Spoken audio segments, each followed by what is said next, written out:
Hello, I am 13, and tonight we're going to be playing Martyr Proc in Modern.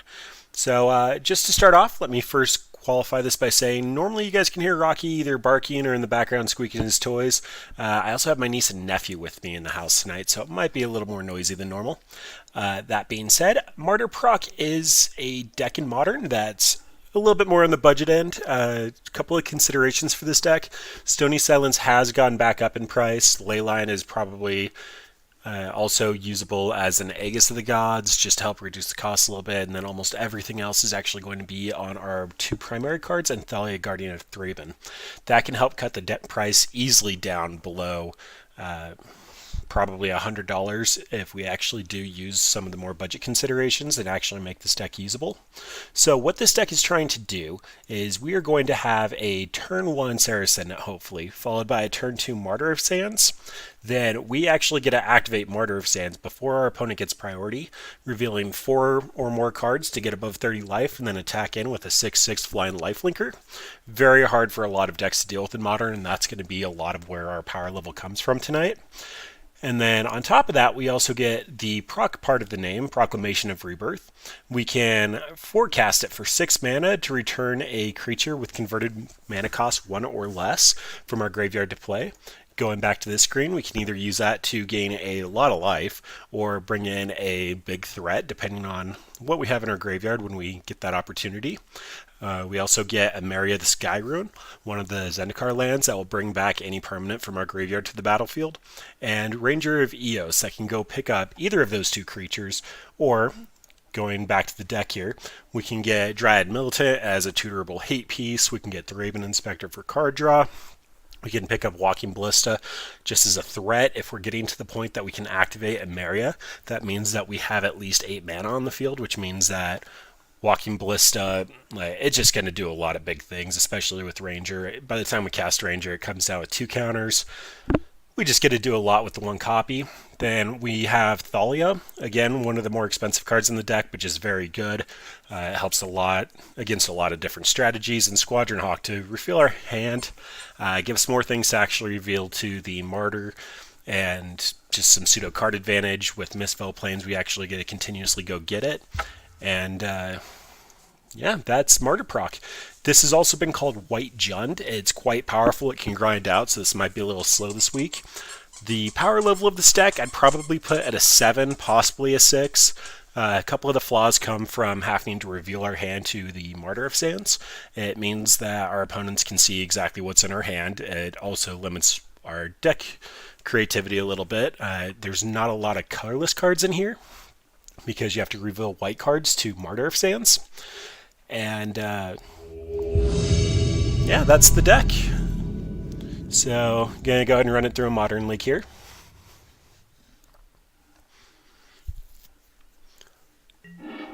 This is easily my favorite budget deck, though. Very, very good deck. We'll go ahead and take the play. And so this hand doesn't have any of the explosiveness in it. This hand is going to lean a little bit more to creature matchups with the Wrath of God and Path to Exile. I am feeling a little inclined to keep it just because we have a pseudo hate piece, as well as we're going to be able to draw a lot of Squadron Hawks here, kind of draw out the game. This possibly isn't correct. Again, our most explosive hands are going to be the Saracen and Martyr of Sands draws, but I'm willing to see where this goes.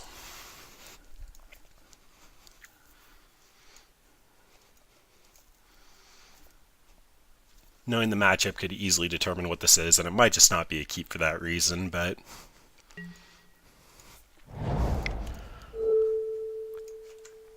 now to confuse our opponent with a very weird play. So Dryad Militant here is one of our tutorable cards. It makes it so that instants and sorceries would be exiled instead of going to the graveyard. Really helps stop Storm.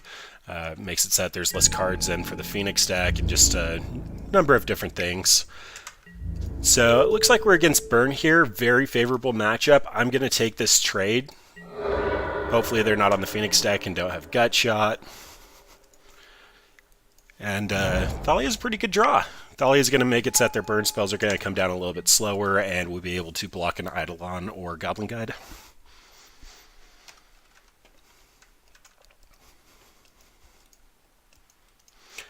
It's looking like they're on the 1 land draw here, potentially. Oh no, they're just Stopped at their upkeep.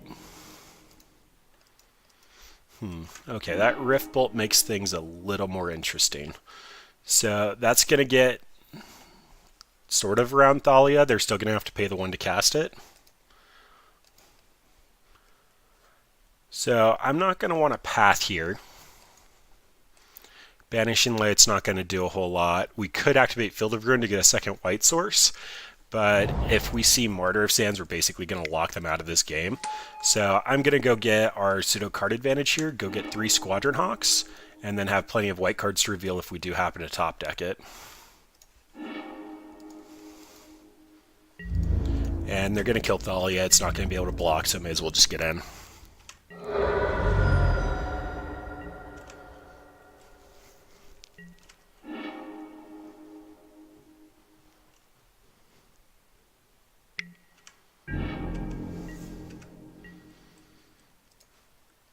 Perfectly okay with another white source. Get some of our Squadron Hawk beats in. So with opponent being on 1 mana, I'm assuming that means that they have an Eidolon in hand. Otherwise, they probably wouldn't have kept.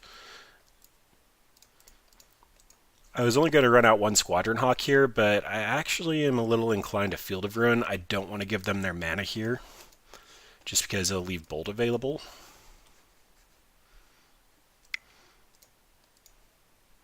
Yeah, let's just run out 1 Squadron Hawk. No ability. Ship it back.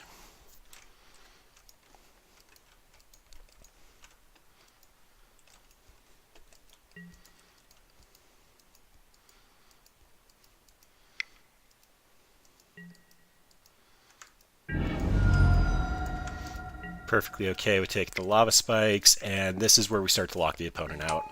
So Ranger of Eos allows us to tutor up 2 things that cost 1 or less. We're just going to grab 2 Martyr of Sands here and gain enough life that we'll be able to grind them into the ground. And, may have taken 1 too many Squadron Hawks, but that's fine. Oh, for some reason I thought we had 8. Let's shrink this down a little bit just so that it can get around the overlay.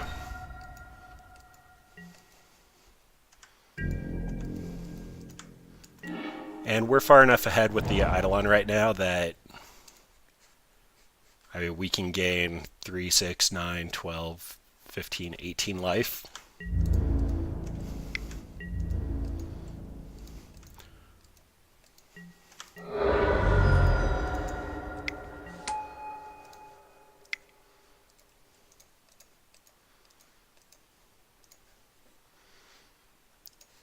Gain 18 life. And then may as well just show opponent that they're not going to get very far here. When they're racing for our life total, this is just the matchup lottery.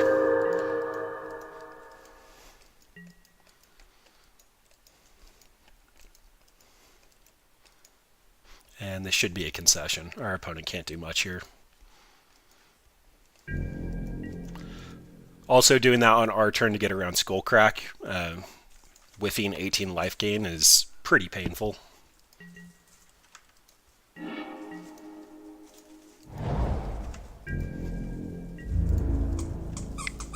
So one of the nuances with playing with Squadron Hawk here is actually needing to keep 1 in hand to be able to retutor if we see a misspell planes.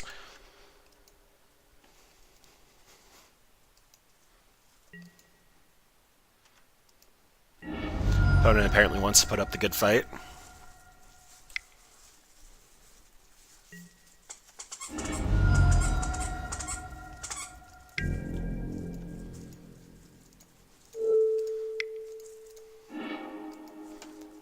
And I'm okay trying to thin our deck a little bit here in the top deck where it's probably not important to thin, but I'd still rather see this and get some cards out of their hand. They're overcommitting their hand at this point.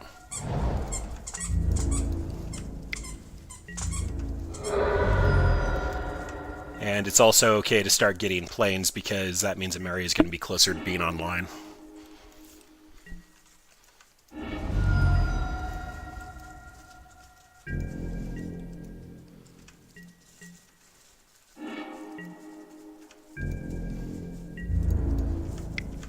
It's interesting that they're leaving mana up here.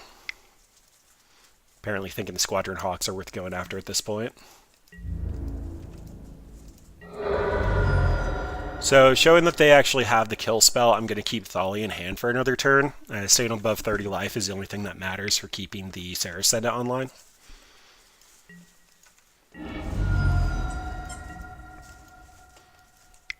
And even if it's not online, we're going to kill them very quickly here. Still going after our face.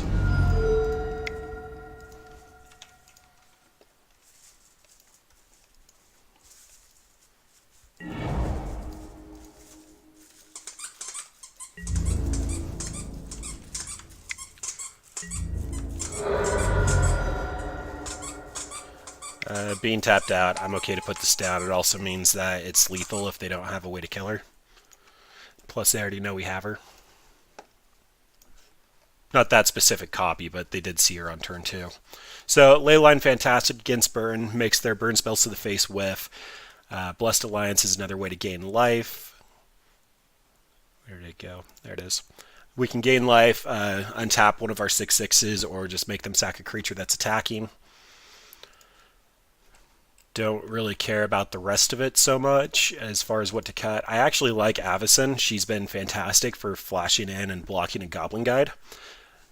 The Wrath of Gods and Day of Judgments also clear out early creatures. Oblivion Ring and Banishing Light are probably obvious cuts. Same with Crucible. We're not looking to grind them out.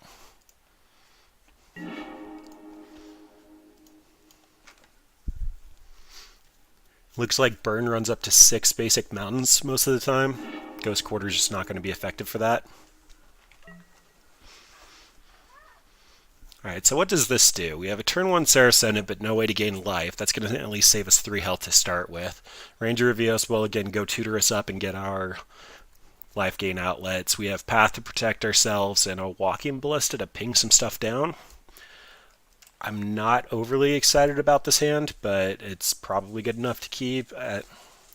We mulligan fairly well with this deck, and Leyline is pretty much GG's. I think I'm going to take 1 mulligan, and yeah, it's not great, but I don't want to go much lower than that. Probably should have kept the first hand.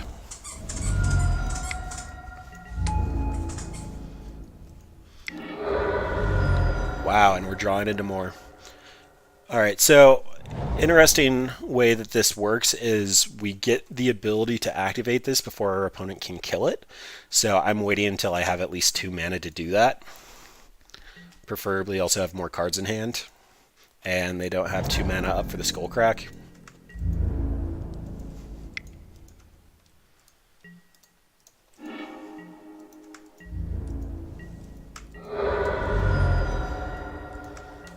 Saracen being an interesting one. I believe I'm actually on the Thalia plan here.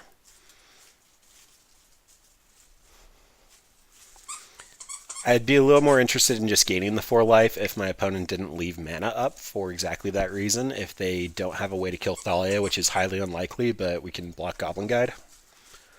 Thalia is at least going to eat 1 burn spell here, though.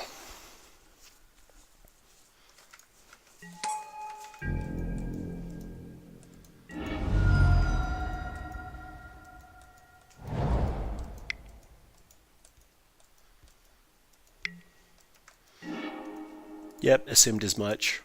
So we are at a virtual 14 with opponent with 4 cards in hand, assuming that's all gas. It's going to be probably 12 damage, 14. They can't cast it all here, though.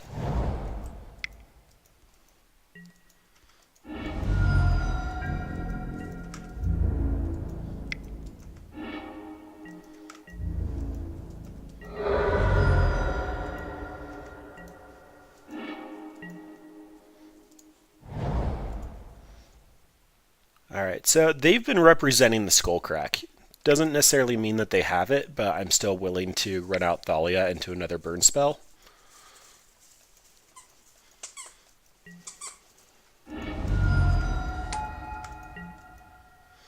Alright, so let's take a look at this. We are at a point where they could top deck another bolt and kill us. I think that means that Sunnet has to come out as a potential chump blocker. And this Martyr of Sands is getting less and less use because we don't have the white cards in hand for it. Yep.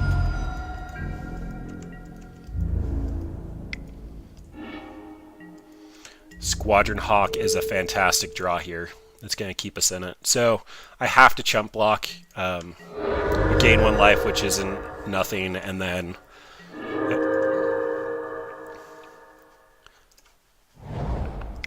if they did have a bolt in hand and we went to 3, we could potentially die there.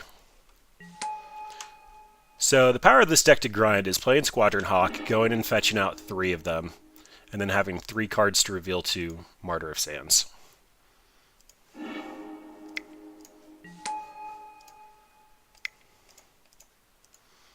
So that's game 9.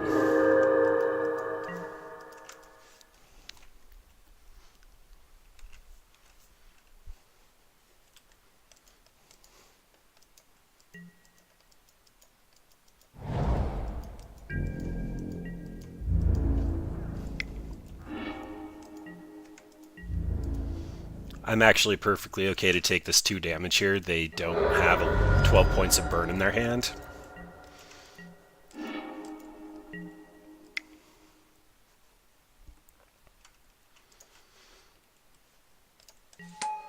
Thraben Inspector is pretty easy, so is a second Squadron Hawk.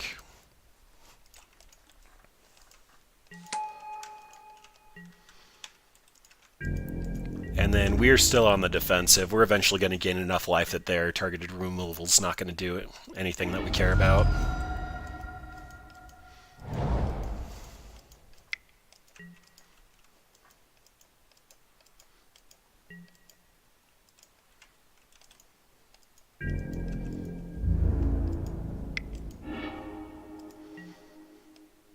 Alright, so Mistville Plains allows us to put a card in our graveyard on the bottom of our library, so that means our Squadron Hawk engine is going to be online. And if they don't want to lose their Goblin Guide here, they're going to have to send 2 burn spells at the ground. So this is our most upside play here.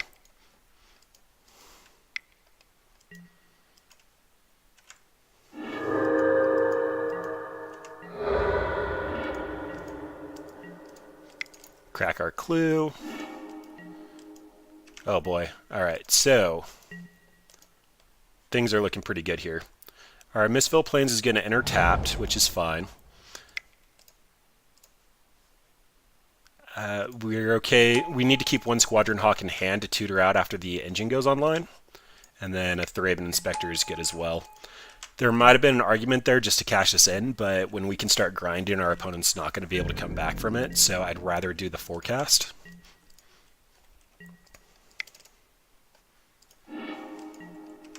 And that's definitely game right there.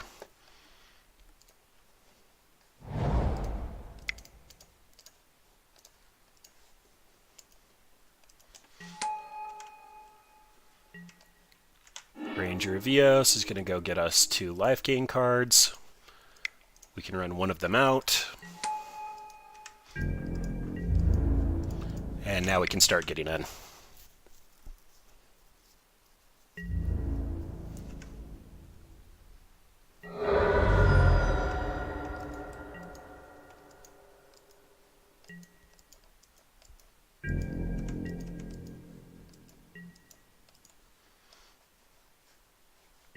Alright, so we're at a point where we can activate Martyr or put a Squadron Hawk back. Seeing as we have a secondary Martyr, I'm going to start getting our Squadron Hawk engine, just gain more life. This gives them the opportunity to bolt this, but that bolt's going to be 3 damage and not go into our face.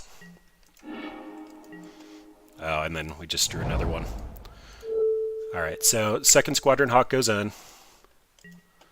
We're going to cast this one. That'll let us tutor up the other 2, getting an additional white card into our hand.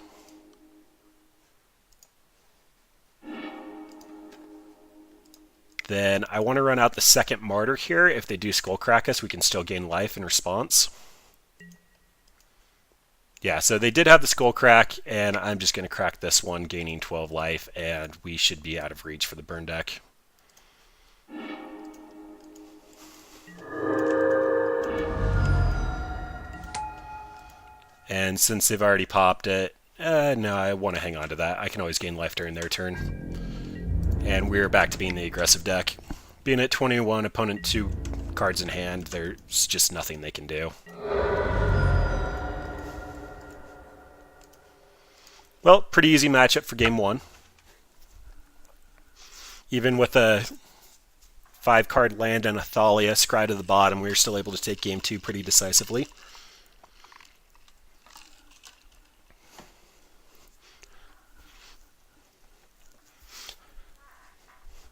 So if you're playing in a meta with a lot of burn, this is a fantastic budget deck to break out to get those easy wins. It just doesn't even feel fair sometimes. We didn't even see our turn 1 6/6 flying lifelinker.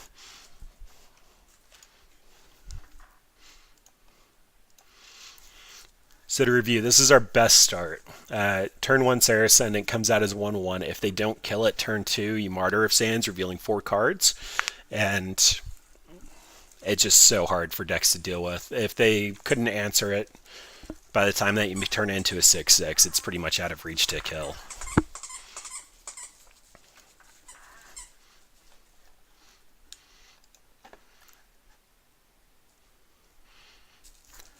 Ranger of Eos there. Again, tutors for the most effective card. Life gain was great against burn. Dryad's fantastic against storm. Walking Bliss is great against creature decks or swarm decks. Thraben Inspector's great versus control. Just a lot of toolboxes. Alright, we will go ahead and take the play here, and I actually should update our record. We are currently 1-0 against burn. Take the play, and this hand does absolutely nothing. It's a turn 5 Archangel. This is a little bit better. So, gonna keep this.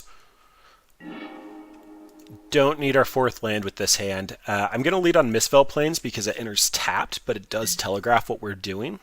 Most decks don't run Mistveil Plains. Being tapped just comes in a little bit too slow.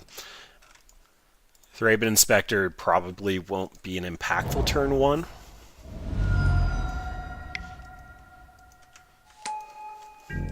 Alright, so we're playing against Bogles. So, this is going to be hard. This is why we have 1 Blessed Alliance on our sideboard. The Thalia is going to make it so that they slow down quite a bit, and hopefully we'll get to the point that we get our Squadron Hawk engine going, and they can't really effectively get trample. If we see a Rancor here, it's probably a loss. We're going to be looking for our Wrath of Gods.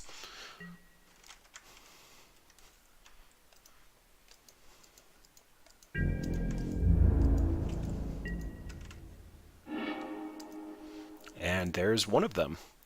So, I like going Thraben Inspector, trying to draw into our 4th land here. Thraben Inspector really doesn't mean anything. They're going to let us get in for 2. So I'm okay jump blocking with Thraben Inspector. There might be an argument here to path our Thraben Inspector if we don't see a Core Spirit Dancer. Depends on what they put on. It's already got 1 level of totem armor, so Daybreak Coronet means that we will actually Wrath of God. So I'm actually going to Fog and Path. What this does is it prevents the 5 damage and the lifelink. Gets us our land for Day of Judgment. Oh, Thalia would have had to have died here. Okay, we're still on top deck of land then. Or a Banishing Light does it too. Way to be lucky. So the text on Daybreak Coronet says if the creature already has another aura on it, so we're going to take the Hyena Umbra, and Daybreak Coronet will just fall off.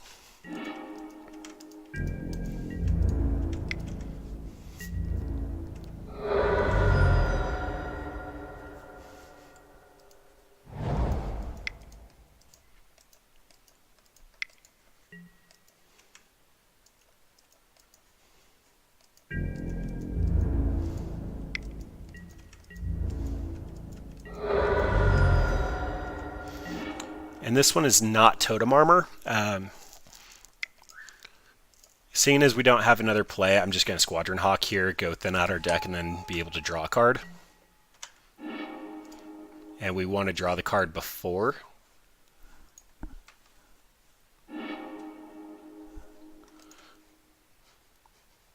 So in case this is a land, we want to be able to hit our land drop. Hey, look at that. And then hopefully they don't have another totem armor. Squadron Hawk's going to be on chump block duty again.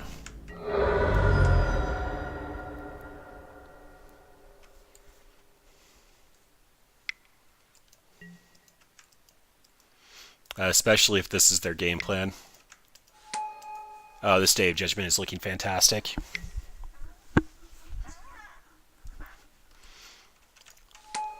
Okay, so Day of Judgment should just end the game here.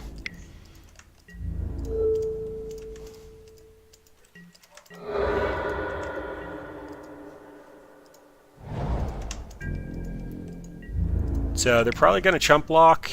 Don't really care. Thalia's going away.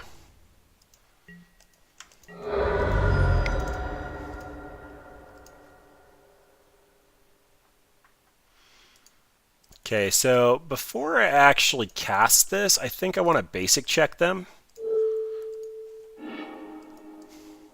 Especially because it looks like they're 3-color.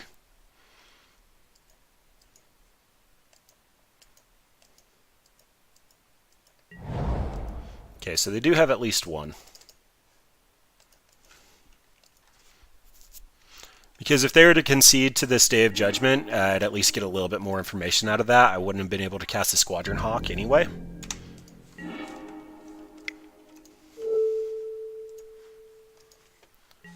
And then here, just going to put out some threats. They have to see at least 2 cards that matter.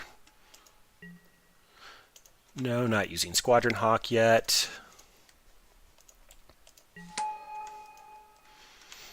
And then you can activate Misspell Plains if you control 2 or more white permanents. So next turn I can tuck this Squadron Hawk back into the deck and cast this one to keep my engine going.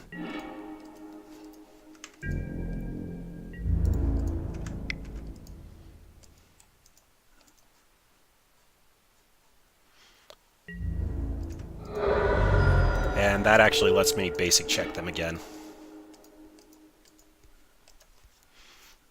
So seeing as we have a Crucible of Worlds in our deck, we want to be able to tell if that's something we can utilize or not, which is why I'm going about that. So putting the Squadron Hawk back into the deck, casting this one, which means that if they have a creature and a reach enchantment, it's still not going to be enough.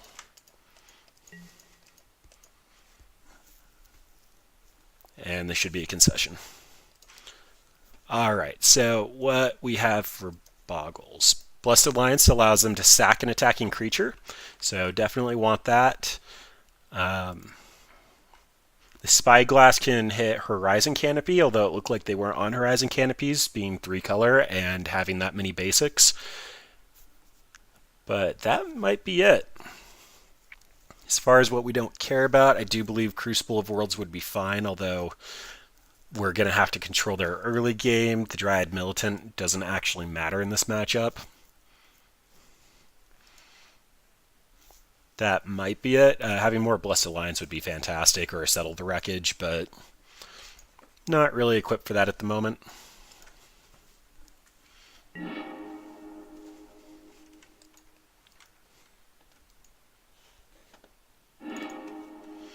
And we're up 1 match against Bogles. And this hand is a turn 1 6/6 flying lifelinker, so we're going to keep that. We can race pretty easily with this hand.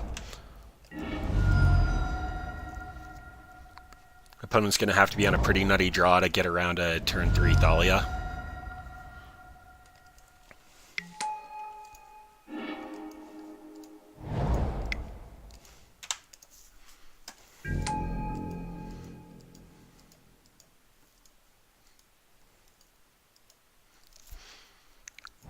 Depending on what ores they put on, it might be worth it to put Thalia out this turn.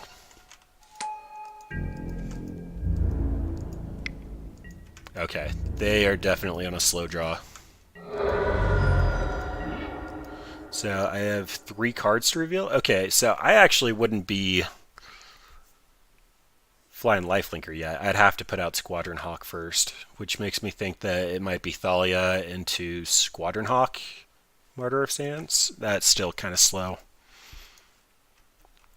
Regardless, from what I've seen, Thalia is going to at least slow down what they're doing here. I think they left Path up for the Sarah Ascendant if I did have the Martyr of Sands, so this might get Pathed in response. Does not look like it. They could also potentially care about Thalia more. Yep. I will take the good reads when I see them.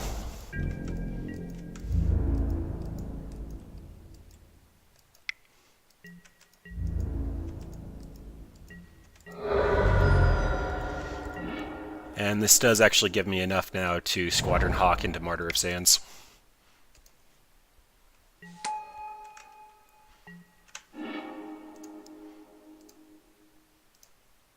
Thanks to their own path.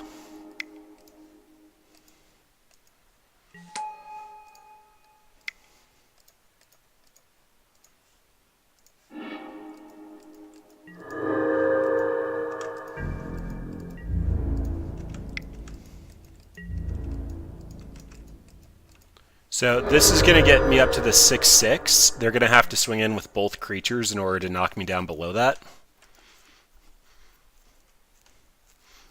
Although I'm guessing they have to have an aura at this point. They could have a lot of Celestial Mantles in hand, which is why it was taking them a while to get started.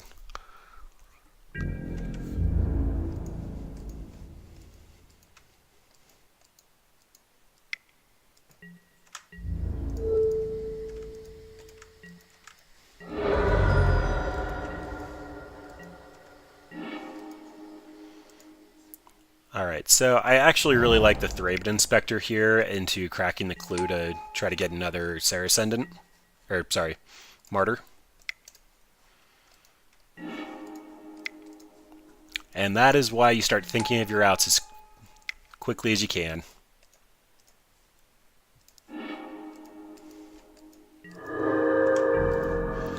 Then this is going to be a path check.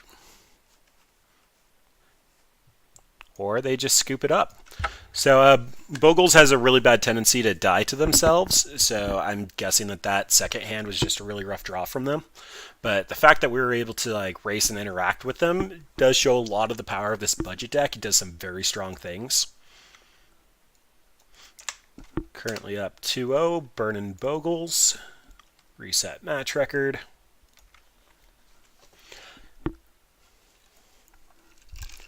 You can also see why this deck has to run so many just white cards in it. If a card isn't white and you can't reveal it to the Martyr of Sands, it makes it really hard to flip your Ascendant into the 6/6.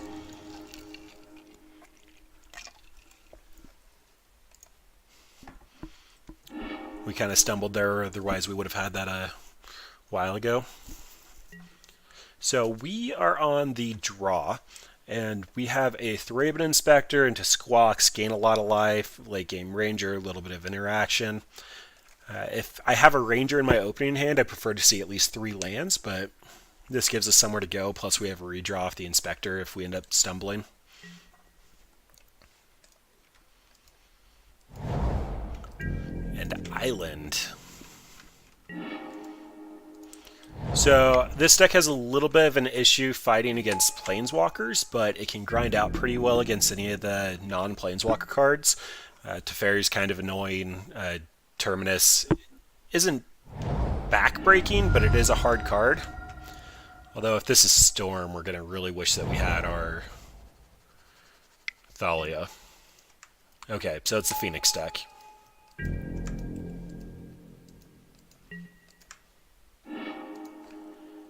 And I believe that just means that I am on Path to Exile here.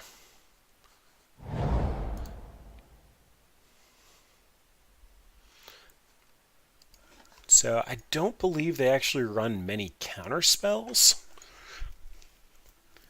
But if they have Remand, then that would be painful. It actually looks like they're not on any. So I think we're just going to do it on their upkeep.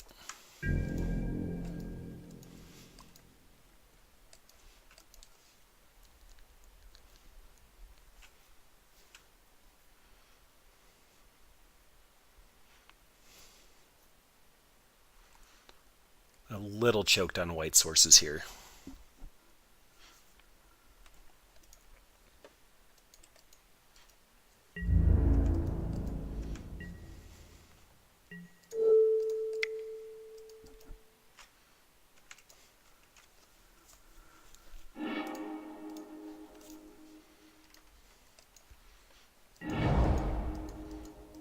It's a little interesting they're on so many basics considering they're on Scalding Tarn.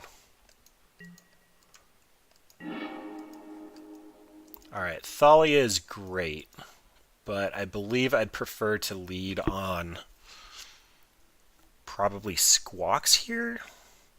Squawks would let me pick up 2 Squadron Hawks.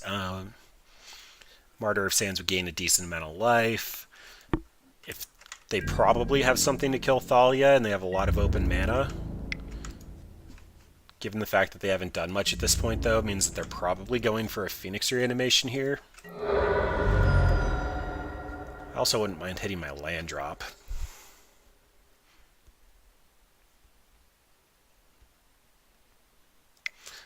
I think just going to take the highest upside. They have gut shots and lightning bolts and lightning axes and spell snares. Spell snare makes me think this is not a Phoenix deck. All signs are pointing towards it, but it's really hard to cast spell snare with 3 other cards. Or 2 other cards. Alright, I have to hit my land drop here, so I'm going to crack the clue.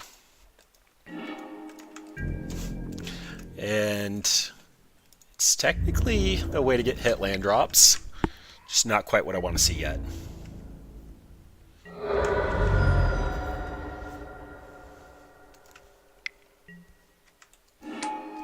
Alright, so it's blue-red control, which means we might get breached here. The basics are telling me that they're probably Blue Moon.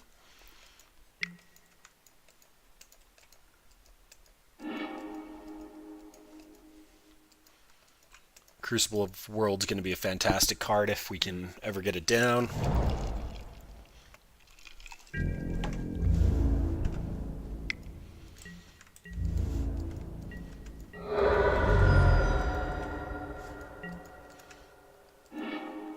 Yay, a land. Alright, so what does this mean for us? I like Squawk's hold up path. Walking Ballista for 1 doesn't seem too improbable. Opponent has Cryptic mana.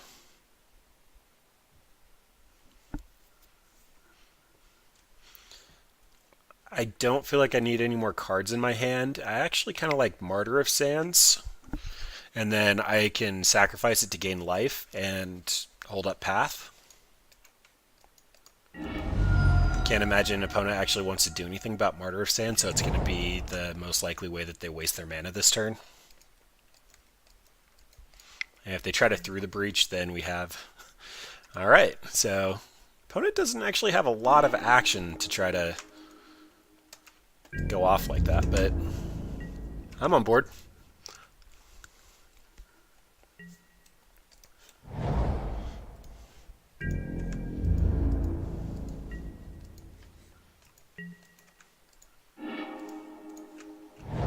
Okay, does 3 mana change anything? They still probably have action. I believe this is going to be a Walking Ballista for 2. Well, 1 counter, 2 mana.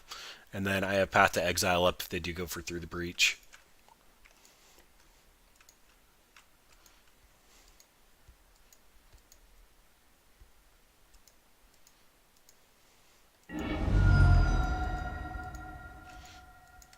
Again, trying to cast non-threatening things to get through the counters before I cast something like Crucible of Worlds that actually does matter. Snapcaster for Spell Snare, huh? Or if they go for Cryptic, okay. That makes a little bit more sense. Makes me think that they have another Snapcaster in hand, though, as Cryptic's a higher value card.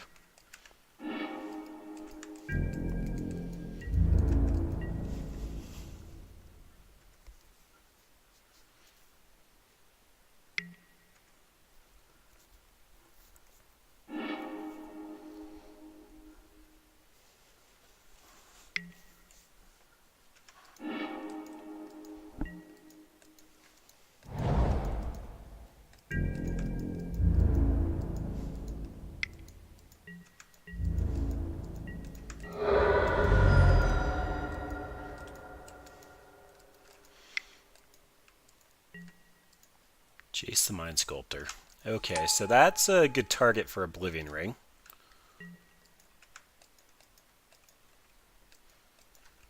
And if they counter it, probably means we just need to go to game 2. Stumbled a little bit too much on mana this game.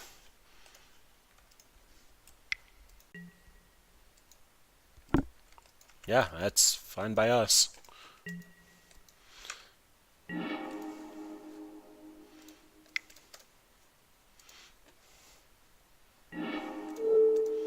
Hit the Jace. I'm okay taking 4 more from the Snapcasters. Opponent only has 1 card in hand and had no way to shuffle, so that Brainstorm wasn't very effective.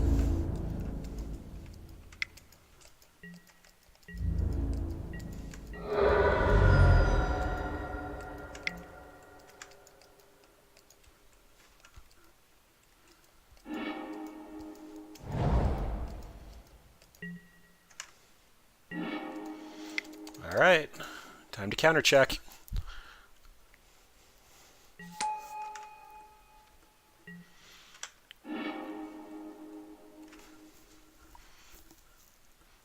Alright, so they've already used 2 Snapcaster Mages. Dryad Militant's looking less effective. Martyr of Sands is only going to gain us 4, so 12 life. We need 2 in order to turn on the Saracendants. I kind of like the Thraben Inspectors just for the card draw, but I think a Dryad Militant's in consideration for the other 2 Snapcaster Mages. I believe Blue Moon actually runs all 4 of them. But Thraben Inspectors just block profitably and replace themselves, so they're probably the most effective cards we can get at the moment. And then if we get through the Breach tier, like, it's just game, but I would assume that if they threw the Breach, they're going to put in Emrakul anyway.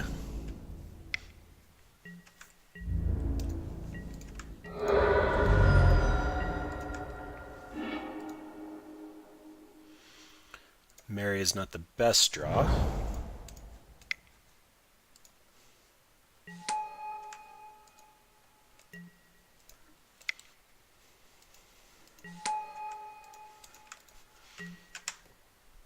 But it looks like the grind is on.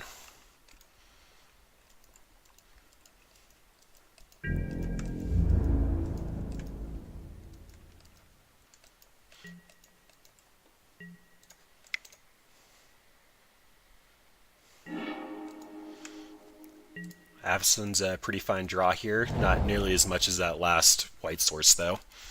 So, I think have to counter check opponent again.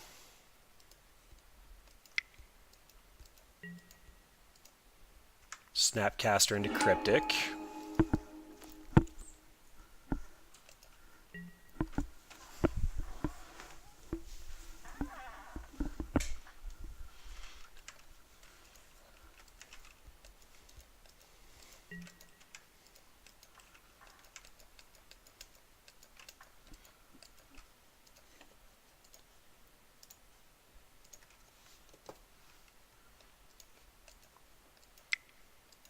Now, it's probably actually correct for them to bounce Snapcaster. Oh, I suppose that makes sense as well.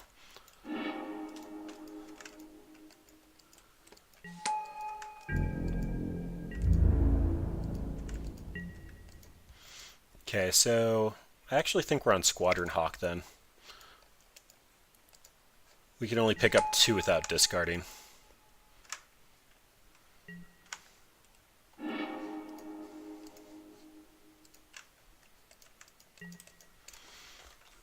Then they're going to get 1 activation out of Jace.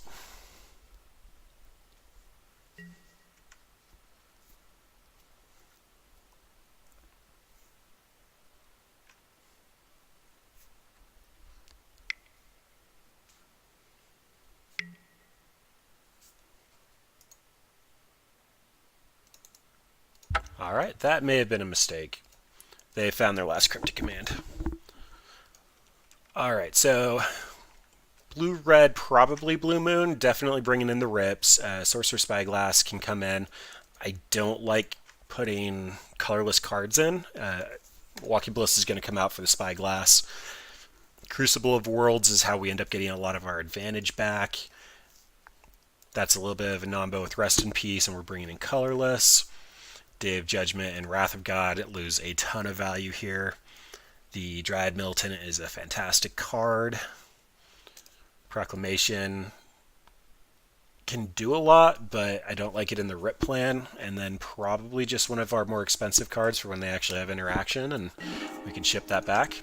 We will take the play here. And we have card advantage, spell taxes, Planeswalker hate, card advantage. Pretty good across the board. Seeing as we have our 2-drops here, I'm actually going to lead on Thraben Inspector.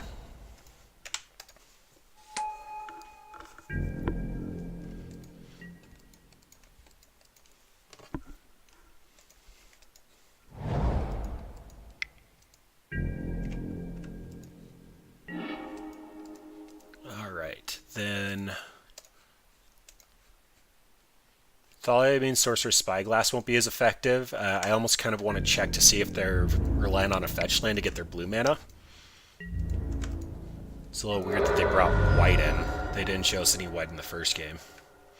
But I gotta lead on Sorcerer Spyglass here, see if we can grab like a Flooded Strand.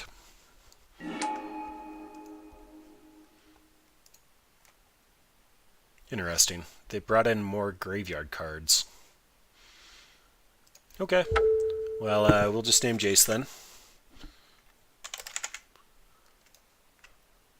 They did show us a Scalding Tarn, but seeing as they have plenty of mana sources here, like, it's fine. I'm not going to try to fight that battle yet. And if they run out Titty, definitely going to drop Thalia. If they run out... If they're holding Remand, then it's significantly less effective. So going for our tap land here. Play our Thalia. Ship it back.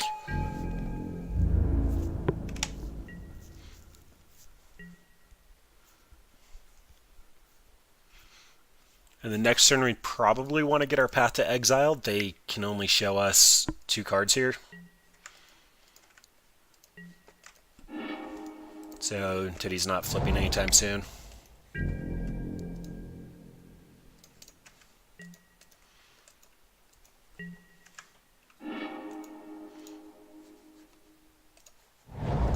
Okay, so game plan is still try to find path. No path. So Squawks it is.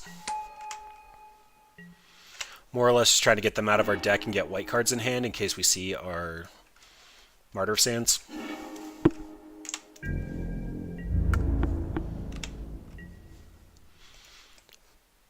Then they can Harvest Pyre, Remand, but not enough to actually do anything here. Okay, so gonna try to get the Titty that we actually got the Path to Exile. If they're gonna Remand, we can just recast it. Or they let it go.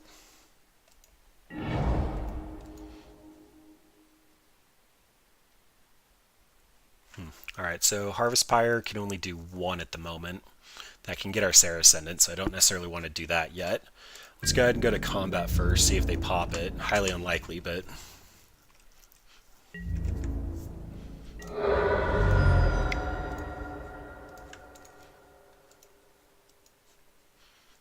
They're going to be recycling this Remand any moment here. They have to.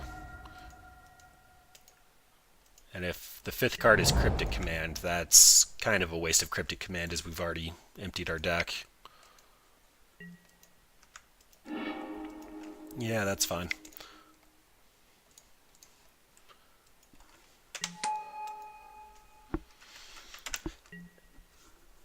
Nothing left to tutor for. Squadron Hawk also is going to be good if our opponent tries to Fate Seal us with Jace. It means that we can shuffle our deck on a whim, basically. Although we won't be able to do it instant speed, so that's going to be less effective than I originally thought.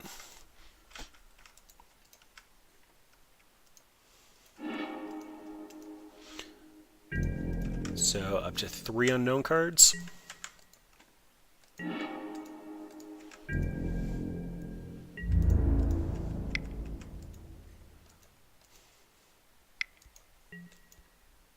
Snapcaster for Bolt.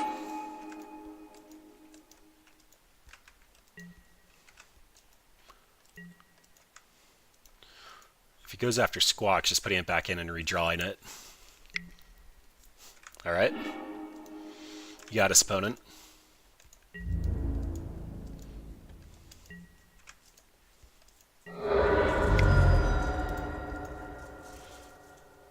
I suppose I need another white permanent. So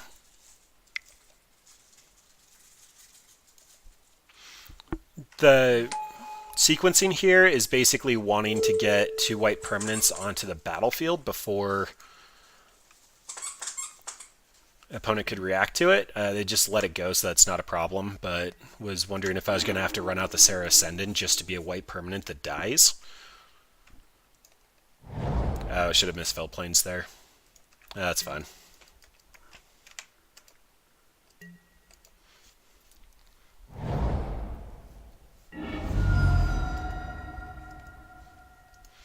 So, Flooded Strand probably wouldn't have been a terrible name for Sorcerer Spyglass.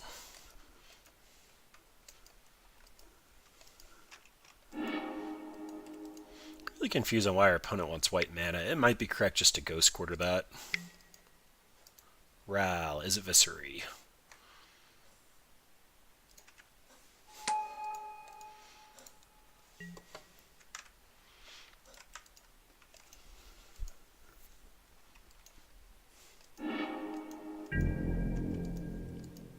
Alright, if they're pitching Logic Knot, that means they probably had to have gotten something at least halfway decent.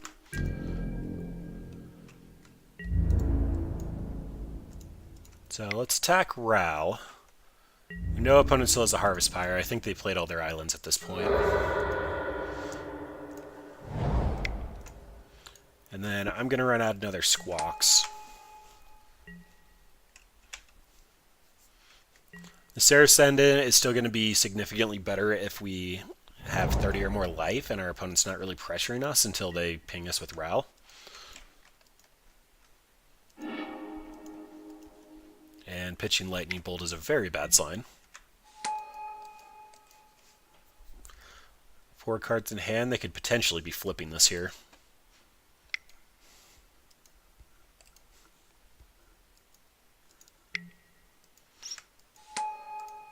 Alright, so them running out of Jace means they either forgot about the Spyglass or they have an answer for it.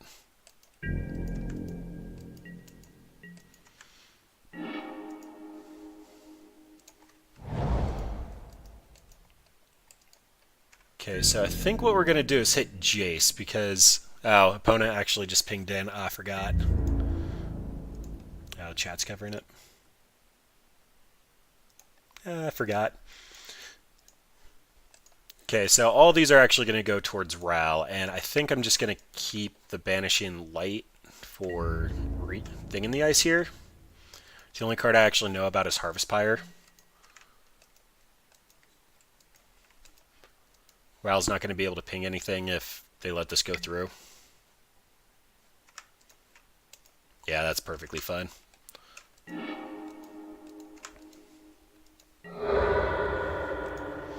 Okay, so since they did that, it makes me think that they actually want to activate Ral. That only hits target creature. That's significantly less threatening. So, nope, undo. Want that.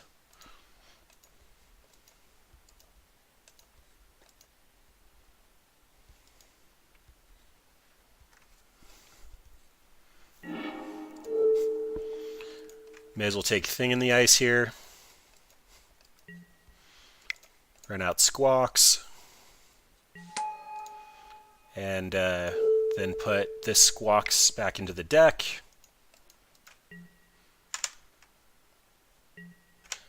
Tutor up new Squawks in case he board clears.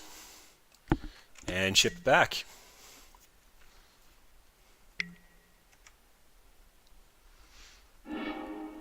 So he's going to have to run out the Harvest Pyre if he wants to keep Ral around. No, he's going to be fine with Ral. I'm still so confused why this is in his deck. It must be to counter surgical extraction or some next level tech I'm just not thinking of.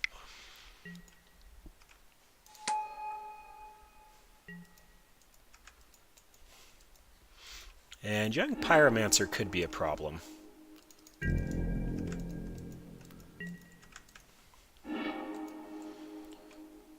Okay, Field of Ruin is a little interesting. Let's go hit Row.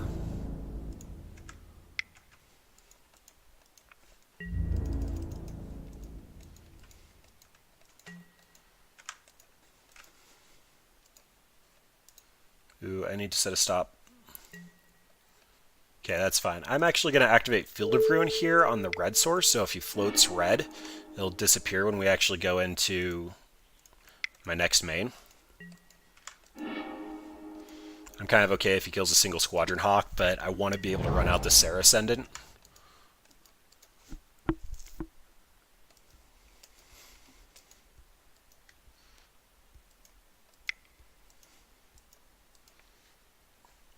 Yep, assumed he'd be using it.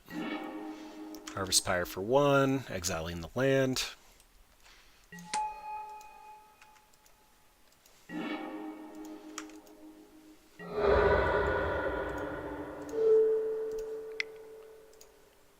So Squadron Hawk trick, run it back out.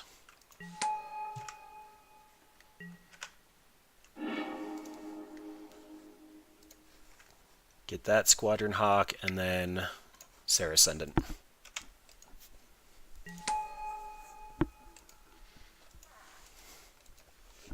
So Rao's been letting him craft his hand, but being able to recast these Squadron Hawks has been an amazing card advantage for us.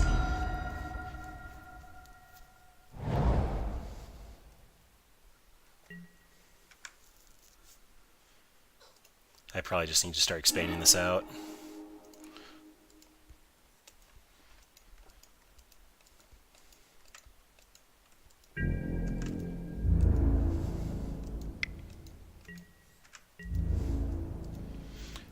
I'm just going to take the 1. I think that damage is pretty insignificant. It doesn't even change the math from Martyr of Sands, and it lets me swing back in at Ral for 3, which means he has to use removal.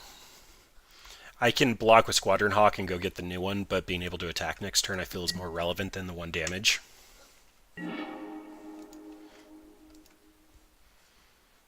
And Mary is currently active. I believe I'm going to hold on to this Plains for now. Cryptic, tap down the team.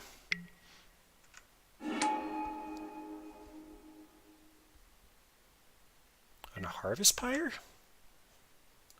Oh, an Opt, just trying to fuel young Pyromancer. That makes sense.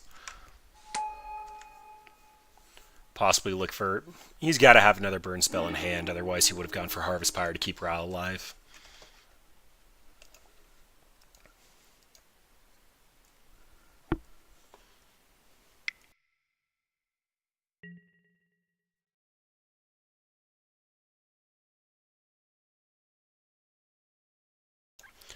Yep, and there's Snapcaster for exactly that reason.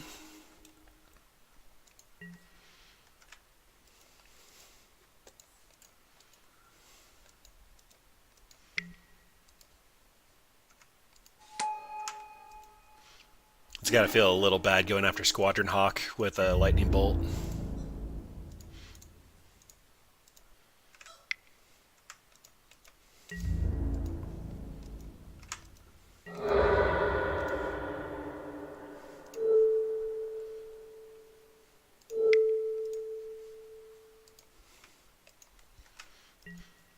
And the card I actually want to look for right now is probably Ranger of Eos, so I'm not tucking any other cards into my deck. I can shuffle them in to make it more likely that I draw them, but Path to Exile doesn't do what I want it to.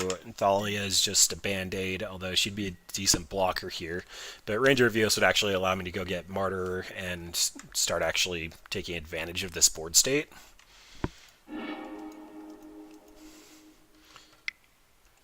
Dryad Militant also seems fantastic here. That is going to be a double-edged sword for opponent. They're starting to try to go wide strategy. Just bouncing everything back to hand doesn't seem like it's the best use of their time.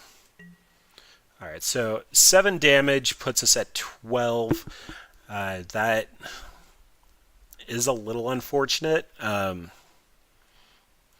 don't want them to return the Snapcasters to hand with the thing in the ice, so I'm going to make this trade if I can. And then this makes it so that they have to have 2 burn spells to keep Ral alive.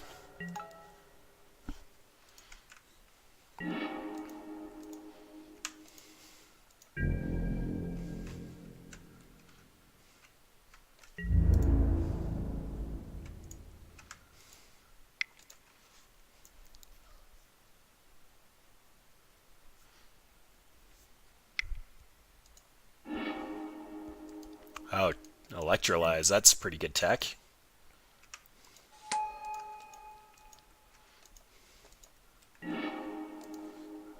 Okay, so pinging Ral for 1.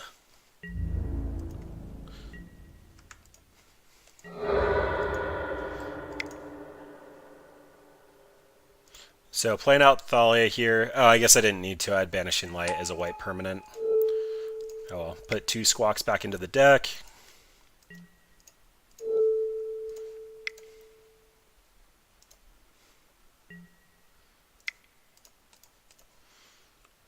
Play another Squawks. If they counter the last Squawks, it's kind of bad, but I need to be addressing all the pressure on the Planeswalkers, which is why I'm actually going to run out this last one. Second to last one. Plus, they actually make pretty decent blockers. If they start casting too many spells, Thing in the Ice will flip, and we should get a little bit of board there. Snapcaster going back to hand is bad for us, but this should show the power of the deck. We're staring down a 5-mana Planeswalker. Our opponent has drawn 20 more cards than us, is utilizing their graveyard, and we're still staying in this.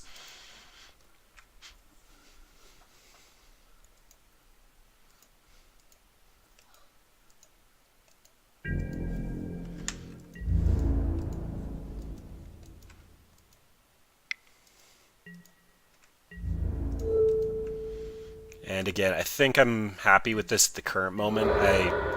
They need to have 2 burn spells to kill enough Squadron Hawks that Ral isn't pressured. Although I'm half assuming at this point that they have another one in hand.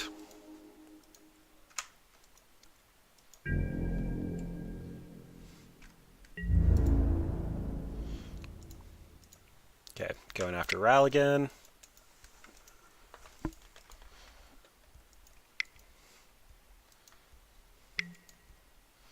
Snapcaster for Electrolyze. That is painful.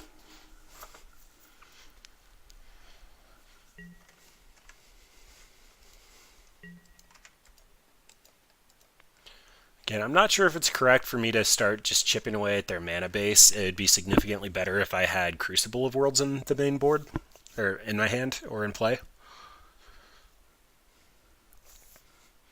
They currently have 2 red sources and potentially a way to fetch out another one. Still not sure why they have the Sacred Foundry.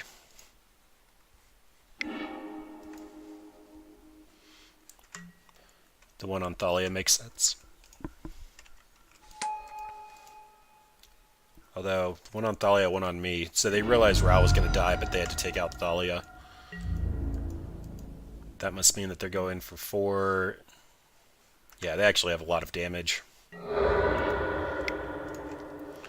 I will play Martyr of Sands, be able to fog a creature and gain 3 life.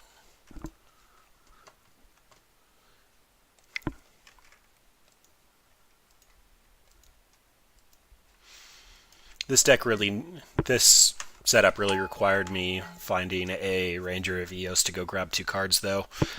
Walking Ballista, if we didn't board it out, would have been fantastic just to ping off a lot of these 1 toughness creatures.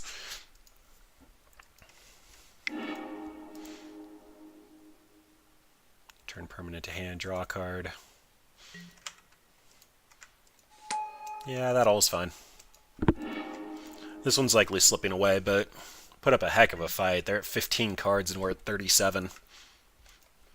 Ranger of Eos, go grab 2 Thraben Inspectors, draw 2 more cards. Would have been so backbreaking for our opponent if they can barely keep up with this.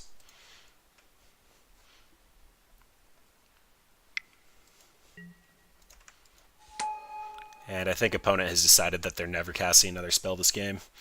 They currently have 6. Oh, that's going to flip everything.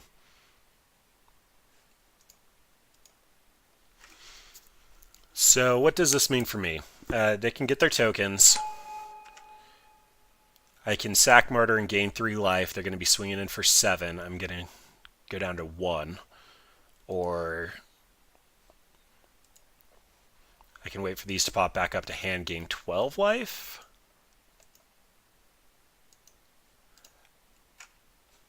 Oh wait, he's bolting the Martyr. Yeah, that's fine. So only taking the 7 here. Although they have Snapcaster, potentially a bolt.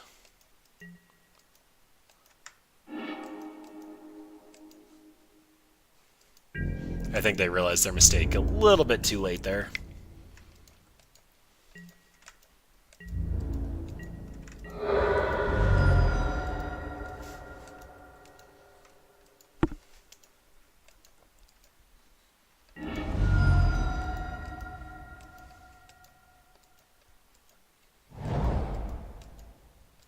So they did have another red source. Taking the bolt here.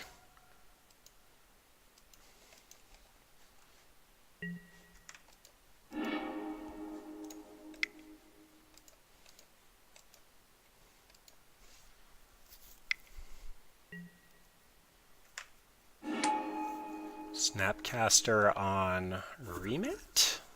Cryptic. That's fine. We're going to Ranger into another one anyway.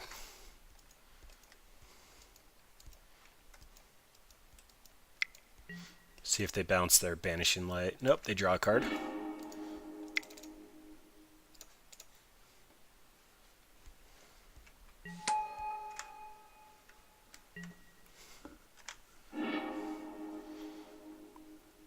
Alright, so I think we're just on waiting out the opponent here.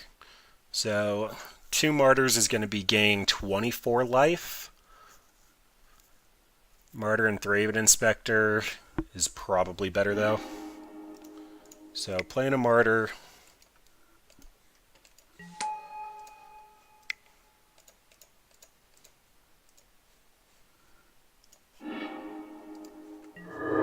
Gain 15. Play out Thraven Inspector on chump block duty. And then Spyglass on for the Jace. And I think we actually might have a shot of just milling them out at this point. Yep, all cards knew about. Jace Zeman Sculptor. 7, 7.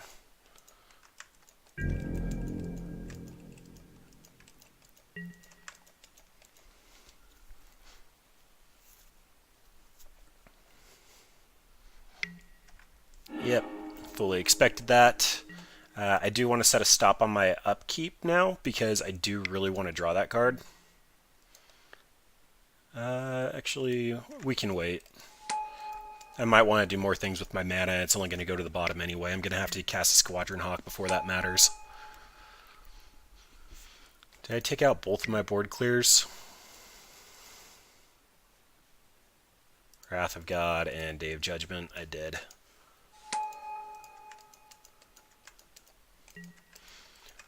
Was not expecting the Young Pyromancer plan. We will definitely die before we mill them at this point. We need some action.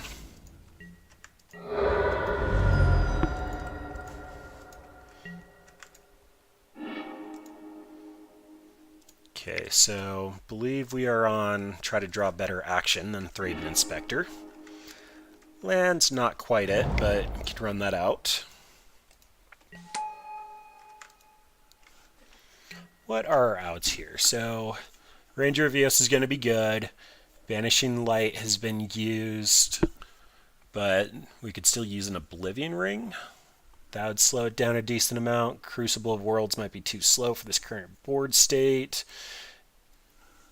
I think we're drawing just into a Martyr for the time being, potentially a Proclamation. Yeah, that's too slow.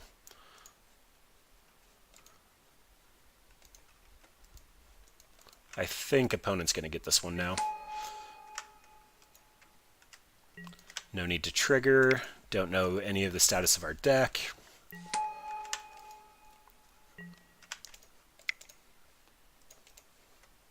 And then all these Squadron Hawks on block duty can be brought back next turn, although for a decent chunk of mana.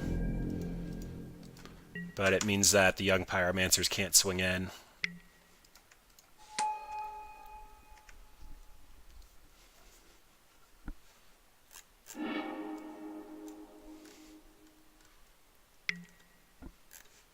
Okay, so there's at least 2 ops out of the way, both the young Pyromancers, the Snapcaster Mage.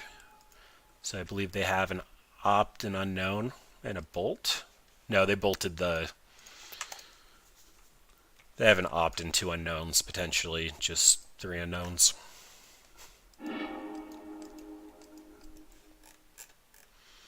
So opponent puts to bottom, top.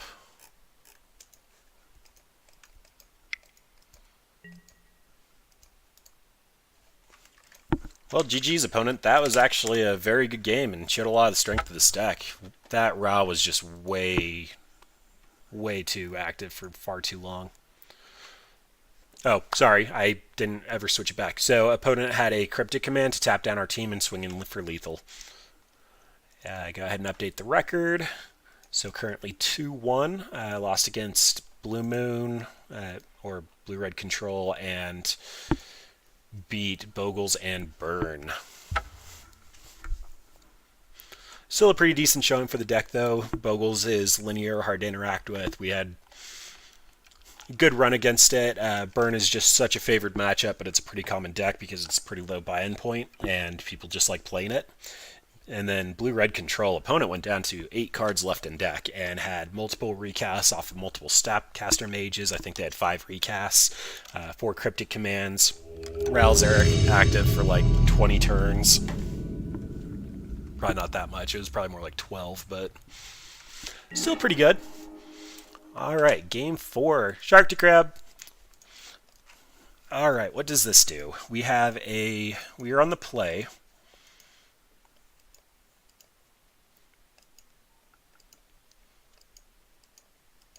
If this was an untapped land, this would be significantly better. I'm going to keep this and play out like we're going to draw planes on turn 2. It's probably not our best bet, but opponent's mulling to 5, so if we end up even getting a turn 3 Saracen active, it's probably going to be a win. We will see what opponent's on, though. Oh, they're on Tron. Alright. Well, hello, mainboard Crucible of Worlds, and let's get started.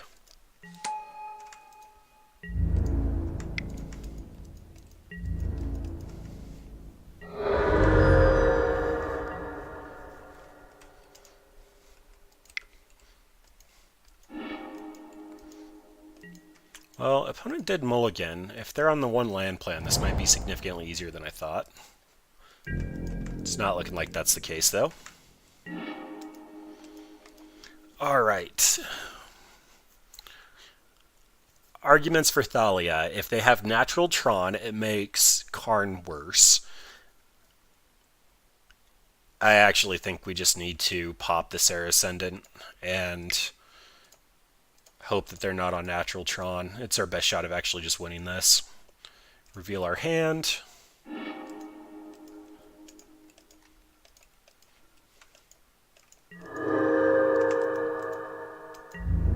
Attack for 6.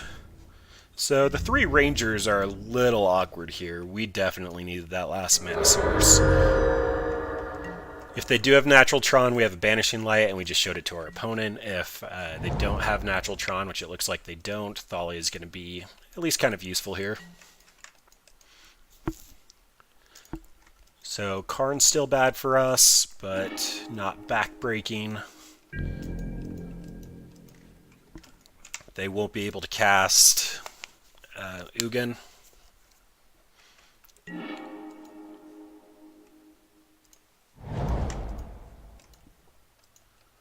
And if they had Spatial Contortion, they probably would have used it, so Not looking the worst.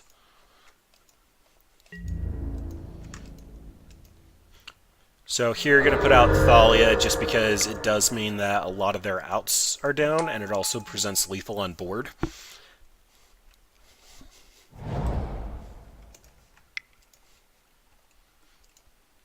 Yep, looks like a Karn. Gonna exile... Ooh, Allah's Dust. Okay. Land. Crucible's fine. Karn would be bad news, although Ranger's going to pick up 2 flying 6/6 lifelinkers.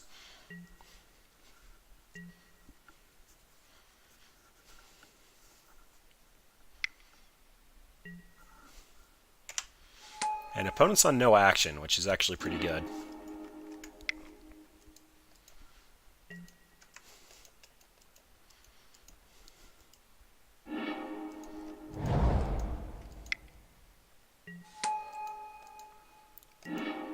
Worm Coil. I don't want our opponent going to 13. I believe we just have to Banishing like that.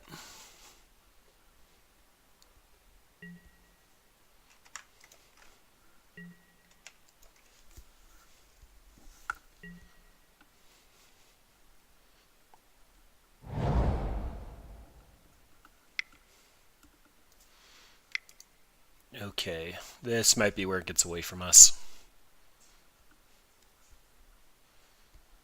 There's the Ugin.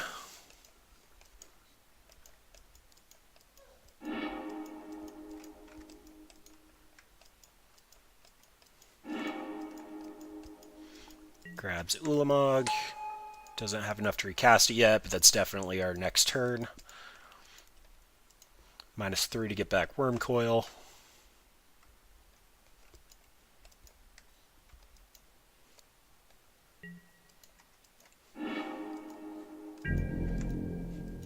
So, Ghost Quarter here? Field of Rune's fine.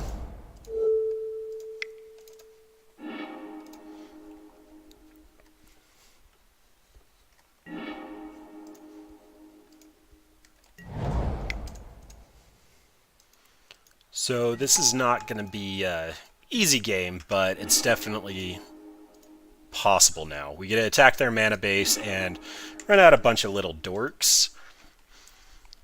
Ranger of Eos is just going to get us some massive creatures, and Ugin can't really deal with them without minusing every turn.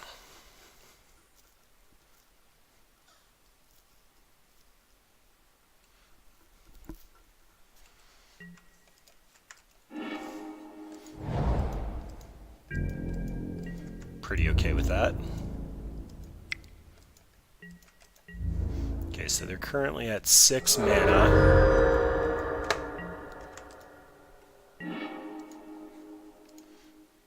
Play the Field of Ruin. Hit the mine.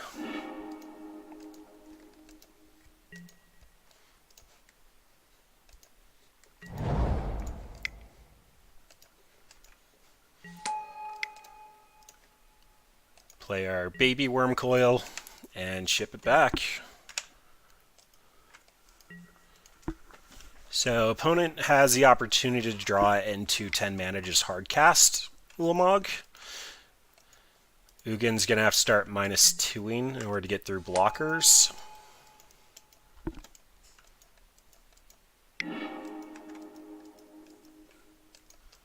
And that is really unfortunate.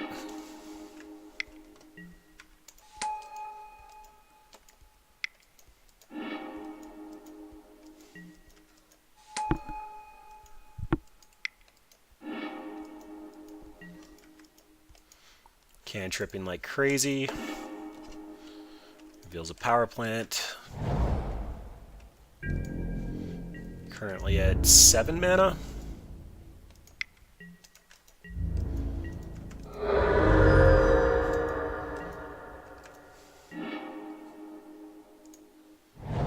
Yeah, that works for me. So the goal here is just completely keep them off Tron.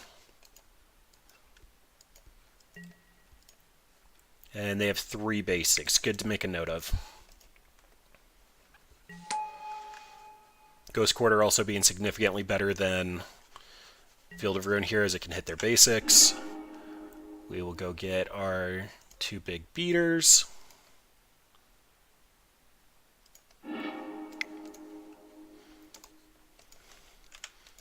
And then Ugin is basically forced to either cashing in or leaving Wormcoil on defense.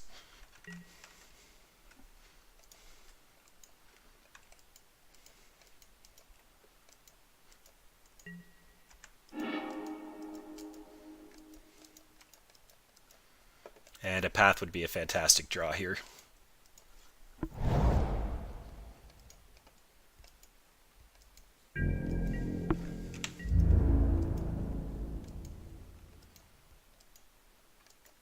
Yeah, you can't attack with that.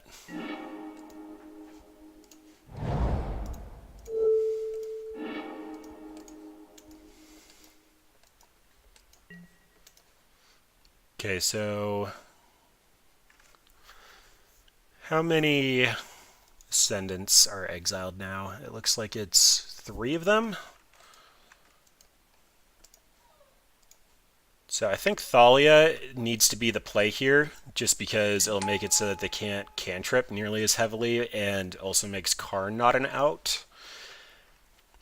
Then probably just need to run out a Squawk so that he's forced to -2, and then that'll put out Sarah Ascendant, and he'll be forced to cash in Ugin. And we have 2 in exile.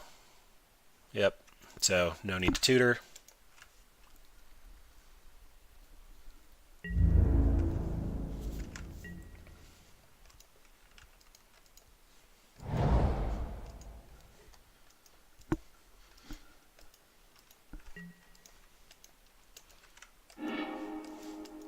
Interesting, plussing on Ranger. He does know he can't get in though, so that's news. Can I go ahead and start hitting the basics here? We've hit enough of their actual cards that matter.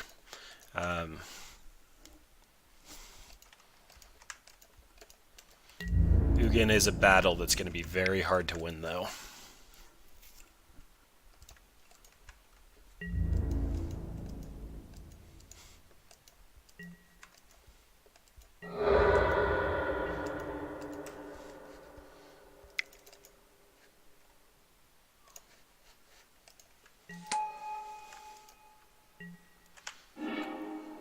So I don't necessarily want to show the Walking Ballista. I think I want to grab Thraben Inspectors to try to draw into Path to Exiles, though.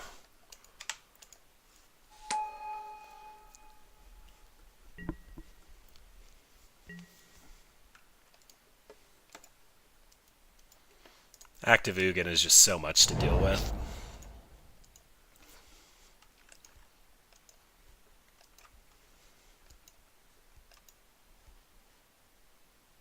So he could -2 get rid of Thalia and drop a Karn. Yep, that looks like what's happening. Oh, another Wormcoil. Just about as good. Means this one can start getting in. Okay, this is our opportunity to draw a path.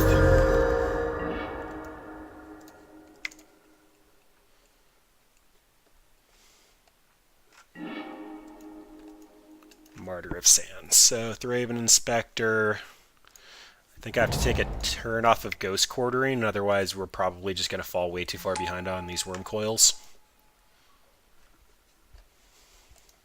Thalia isn't around anymore, so pass only going to cost 1.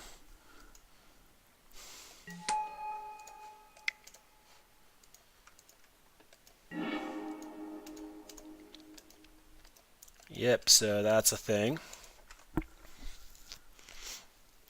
So I'm out of Sarah Ascendants that matter.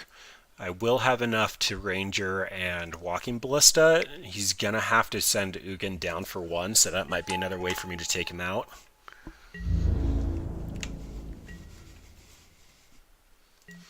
So if he minuses and then I go grab Walking Ballista, shoot it down, I have time to kill these Wormcoils.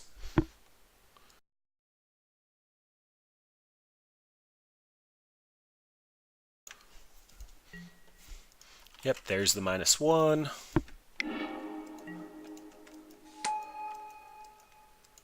Going back to cantripping. The problem is if he has another Ugin in hand, I just won't be able to win.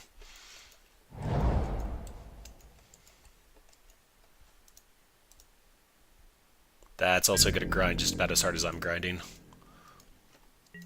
And a lot of my gas is gone.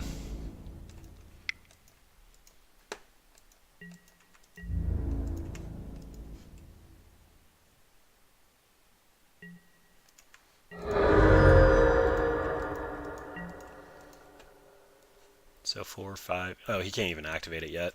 So Path is still an out.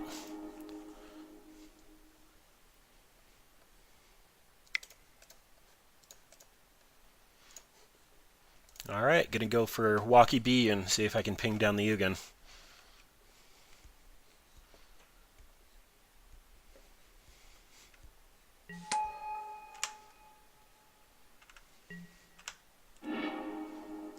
Walking Ballista and probably Thraben Inspector to try to draw into a path.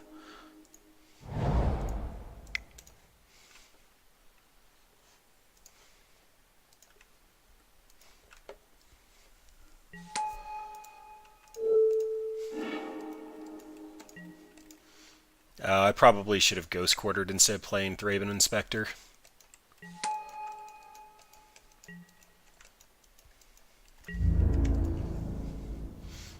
Oh well, if he just jams another Ugin, I'm just conceding.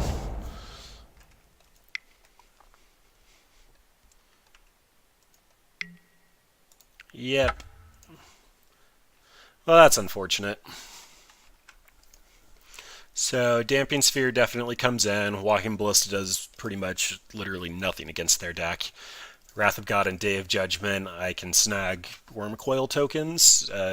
Just exiling them in the first place seems like that's the best plan. Blessed Alliance can sack an attacking creature, not what I want to be doing. They go way over the top of us, and the Crucible of Worlds is going to be the part that actually makes this worthwhile. So we can bring Sorcerer's Spyglass in for the Planeswalkers.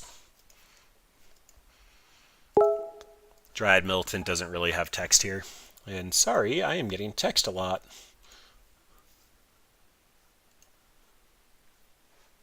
So, Stony Silence, fantastic against their mana rocks. I don't know how I missed that. Then Amaria's great.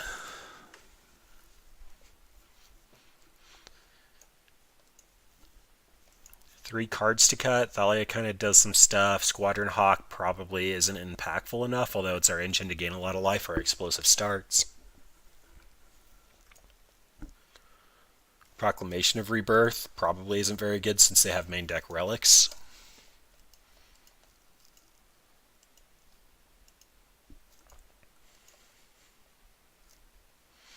Maybe just cut a Ranger. None of our 1-mana things are particularly explosive in its top end. Avacyn can at least flash down and start pressuring a Planeswalker. Maybe just cut 2 Rangers and go a little bit more colorless. Our deck isn't optimal this way, but Tron does big things. Alright. So this is Planeswalker Hate, no life gain, no pressure. Gonna have to mulligan that. And that is so interesting. If I can scry into a Plains, this is actually a very good hand. There's the Plains. Alright, so going to be a little bit of a slower start than I want, but it's going to allow me to Martyr... Oh, I'm going to have to Saracen it next turn anyway.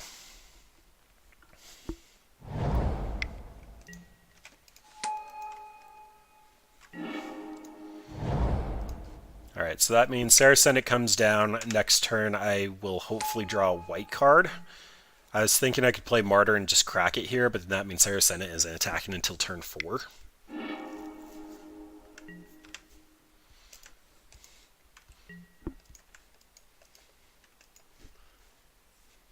And opponent's definitely doing Tron things.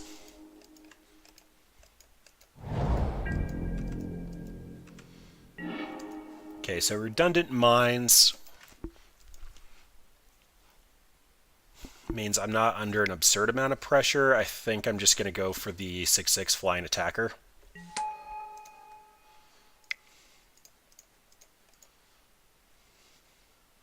Opponent's going to know exactly what we have, which is a little unfortunate, but this pressure is hopefully, and the Ghost Quarters should hopefully keep him under wraps for at least enough to take him down. It looks like they're stumbling a little bit. Either that or they're just trying to make sure I'm not going to Ghost Quarter them. Field of Ruin my Ghost Quarter. Yep, that works.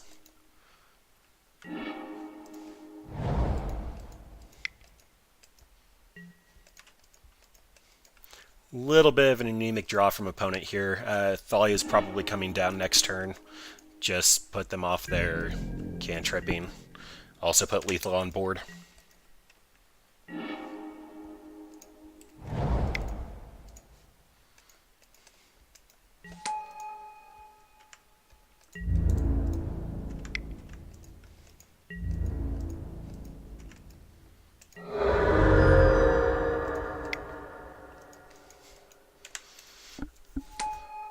Alright, opponent, I have to whiff on a land, and you have to do something kind of remarkable.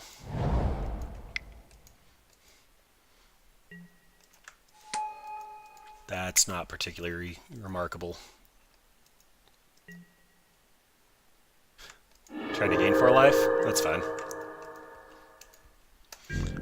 Seeing as they haven't done anything, I might actually crack the clue to go look for a Ghost Quarter. Or just draw one naturally, because very skill-intensive game. I want to say I read an article on Star City Games saying that knowing what you're out makes it more likely that you draw it. But I think that's just confirmation bias from whatever you're looking for.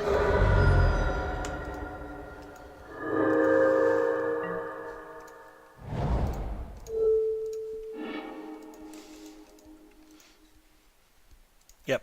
Alright, GG's opponent. So opponent's going to be on the play this time. It's going to make it so that we might just be one turn too slow. Again, this deck is probably power level 7, potentially 6. Grixis Death Shadow is definitely a much better counter, but also is a lot more expensive fair cards. We do have the ability to grind it out. If we see a Crucible of Worlds and they stumble for a turn, we can just lock down their mana base. This hand does nothing productive, so going to have to mulligan it. So, Martyr of Sands, Thraben Inspector. I don't want to go to 5. This doesn't do anything particularly hateful, though. Banishing Light can go to the bottom. If they're just on the Tron Nut Draw, there's just nothing we can do here. So, of note, leading on Thraben Inspector, our Serra Ascendant plan would require drawing Serra Ascendant and a land in order to even go off, so the Martyr of Sands becomes significantly less attractive there. Ancient Stirrings looks like a whiff, though, unless they're looking specifically for a green card, which they weren't.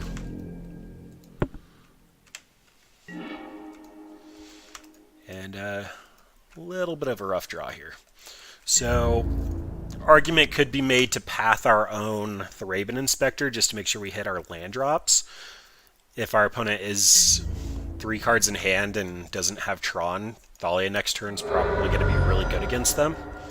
We could run out the Martyr, but again would need runner land into Serra Ascendant, so I think right now the game plan is path to exile at instep.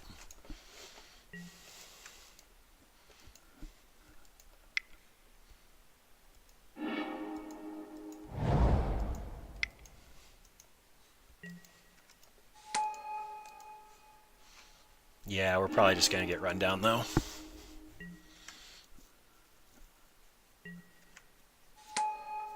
Opponent gets a cycle through their deck.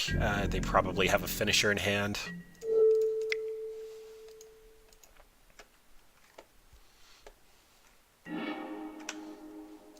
Pathing your own guy never feels good. That actually is kind of appealing. So, crack the clue, make a land drop, hit Martyr of Sands, and then we have Crucible of Worlds. Hopefully start chipping at their mana base if they blank. I think that's our only out here. It's looking pretty bad, though.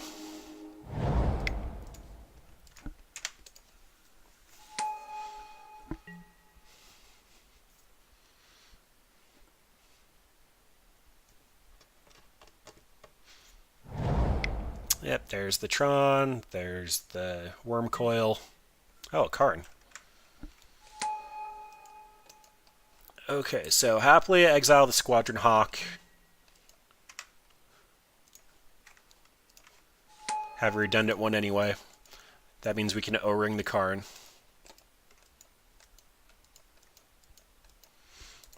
They could potentially have the Nature's Claim.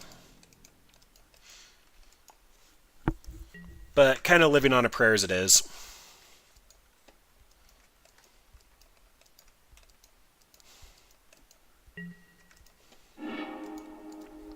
Ghost Quarter is interesting, so...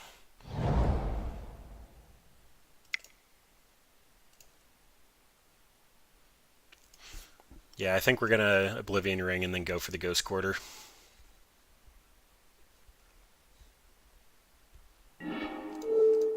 Just make it if they have another bomb in hand that they're not going to be able to use it. If they have Nature's Claim, then they get Karn back. So the old adage is they always have another tower, but tower taps for 3 as opposed to 2, so targeting that first.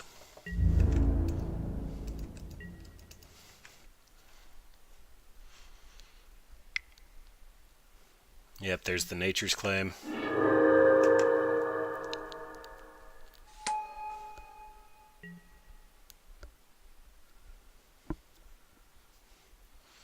And Karn just has too much loyalty. Even if I sack Martyr, I'm not going to... I'd have to draw a white card. I'd have to draw Serra Ascendant for it to matter here. And then another Serra Ascendant. Serra Ascendant will allow me to go up to 30. Playing it would require Karn to minus it. Playing another one, Karn would still minus it. I'd have to draw 3 Serra Ascendants in a row to get out of this. And that doesn't do it. I'll show my opponent the Crucible. But, GG's.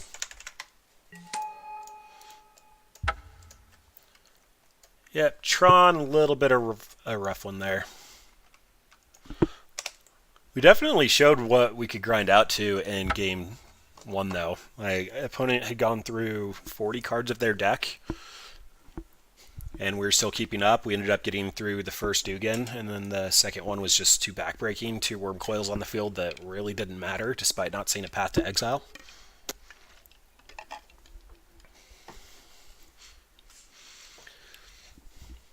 Alright, well, we beat some linear decks, we lost to some linear decks, ended up losing to Control, but beat Burn. Overall, not a terrible spread. Martyr Proc is very much like Jund in the fact that we get to interact with our opponent and just continue grinding, although the grinding is not as powerful. We also don't have the early proactive game plan of discarding, but we do have an explosive start in the flying 6/6 lifelink.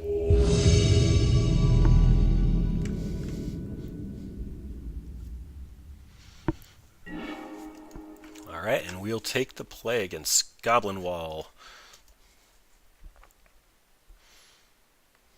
Alright, so try not to make the opponent's Goblin Wall name seem more relevant here. This hand is actually alright if we draw a Martyr on top of our deck, or if Wrath of God has text. So I'll go ahead and keep it. Really just hoping for the Martyr off the top. We're going to basically removal check them with the Serra Ascendant.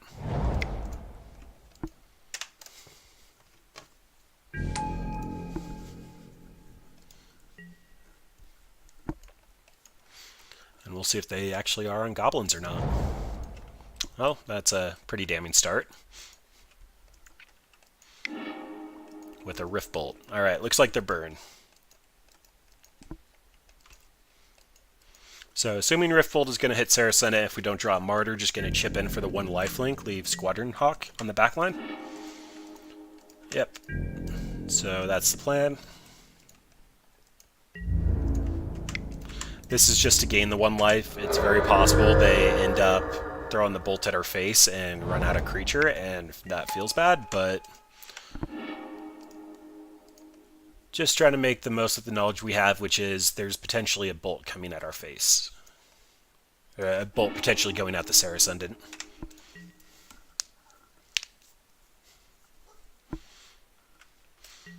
Again, though, we're very much on the winning side of this matchup lottery, so shouldn't be too bad. Yep. Takes down the Saracendent. And there's the Eidolon. So right now my current game plan is chump block for a turn and then Wrath of God, hoping they commit more creatures to the board. Banishing Light doesn't necessarily change that. So Squawks again, going to be on blocking duty.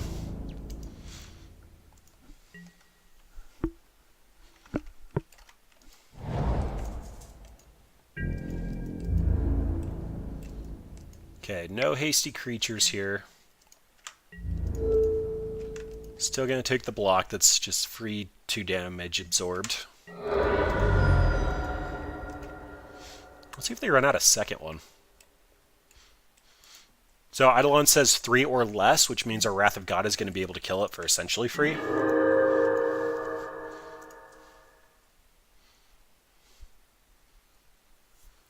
And I think I'm just going to let this sit for a turn. So argument for Banishing Light to hit it, but then they're just going to throw some bolts at our face. Argument for just Wrath of Godding it, but I'm expecting another creature. So right now we can be at a virtual 9 damage just from the untapped lands. They can untap and then hit us for 11, assuming that there's 6 bolts in hand. It's not too unlikely. Otherwise we take 2 damage just putting out the Banishing Light.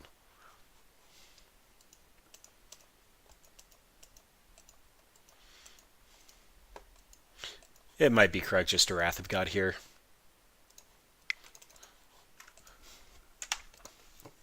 Just prevents the 2 damage from the Eidolon when every life counts. We have no life gain in our hand, and if they had a second Eidolon, I'd know most Burden players would run it out, so...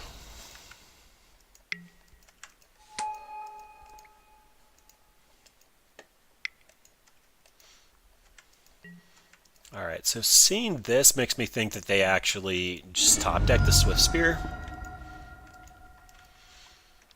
I'm curious to see what interaction they're holding up for... Oh, they're running Secure the Critics. That's fun. Also sorcery speed.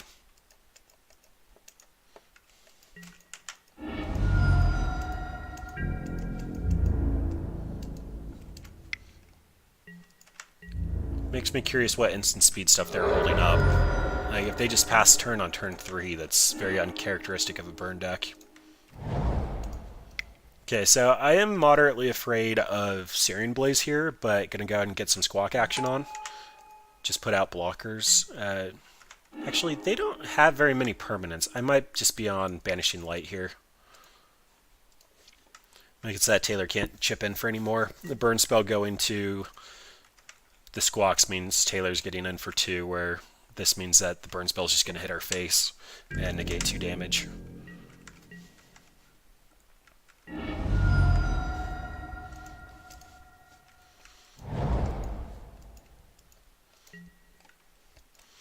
And also, interesting Magic Online interaction here. You have to have a stop on your upkeep to forecast. It won't trigger by itself. Yep, there's the Searing Blaze. So if I want to forecast in the Saracendent, I have to actually place a stop there. Ooh boy, opponent is definitely on the modern burn cards, checking them out. So bolt's going to hit our face, or not. Opponent just lets it go. I can't imagine that's correct. So until the end of turn you may play those cards. He definitely had bolt, 0 cards in hand. Play should be able to suspend. So, interesting. Alright, well, seeing his opponent is on nothing in hand, gonna run out of Squawks. Just a single one, though. If we see a Misspell Plains, we can start tucking. And then I believe I actually want to bring back the Saracendent.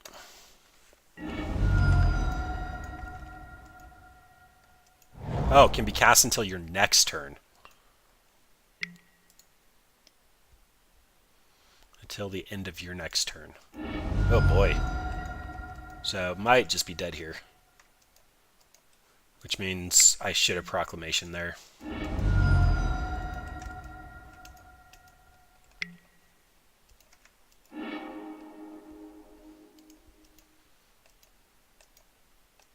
Okay, so definitely do not want to forecast now. Need to top deck a Martyr, and we did not. Alright, GG's opponent. This time going to look for a little bit more life gain. Blessed Alliance can sack an attacking creature and gain us some life.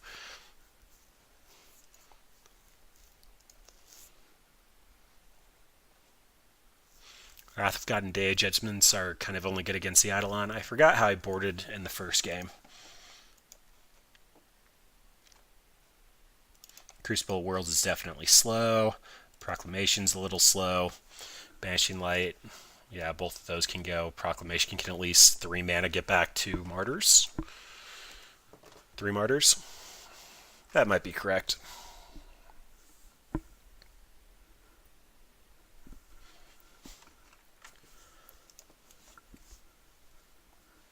So yeah, that goes. Try to keep a little bit more life gain. Hopefully get a Leyline. If opponent's on the Sorcery Spectacle plan, Leyline's probably significantly stronger against him.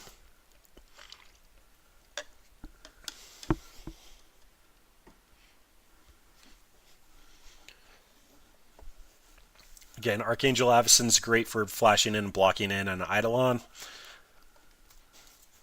Opponent will have to end up using 2 bolts to kill her and take 4 damage off the Eidolon. Ranger Vios can tutor up our life gain. Martyr's just going to make the game unreachable for them. Dahlia makes it so that they have to play off tempo. We have a lot of good tools here. We just set a little bit of a rough draw. Definitely taking play against Burn, Leyline, Martyr, Path. Everything I want to see. So again, the interaction with Martyr is you have to pay 1 to sacrifice it. It does make it so that the opponent can't interact with it if you play it and then immediately sacrifice it. So gonna hold Path for turn 1, then probably run out Squawks to fill the hand, or opponent just knows Leyline is game. Yep, chip it back.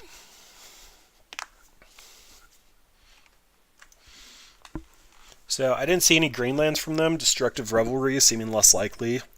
I don't even think I saw any white from them. They might just be on mono red, which means that disenchant effects are probably out. If opponent tanks much longer in sideboarding, I think he probably just doesn't have a game plan for it. It's a little sad that we had such a great hand and didn't even get to play it out. We had interaction for their Tailor or their Goblin Guide, followed by draw a lot of cards, gain a ton of life.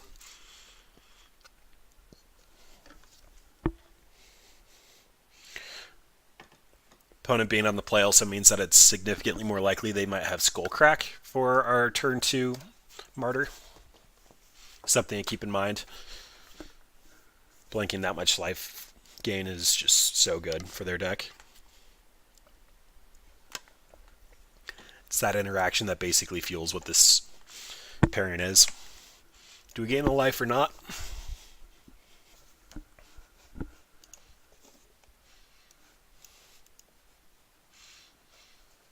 Alright, opponent. There we go.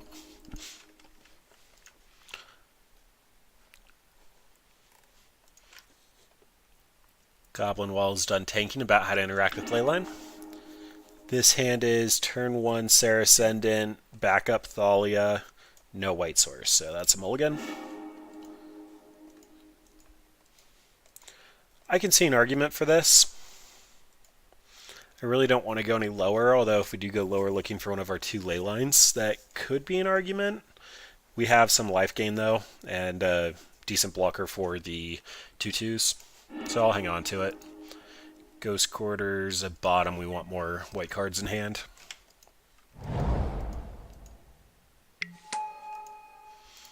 Tailor poking for 1.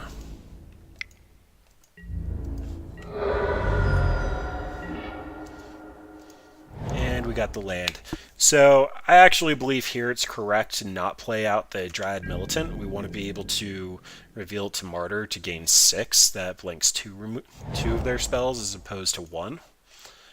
Possibly even just running out the Walking Ballista for that exact reason next turn.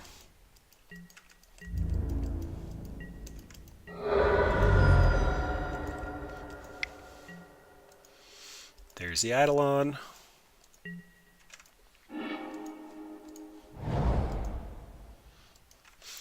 Okay, so Ballista comes down. It blocks, it pings. It's still going to be 2 damage either way, so that's probably correct. Really unfortunate we've drawn 2 lands in a row, though. Want to see some white cards.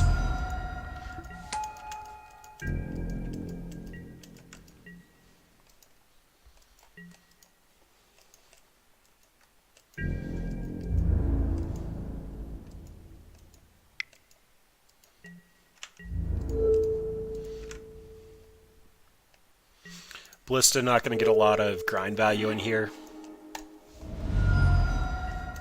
We're either just going to gain a lot of life and get out of reach or not.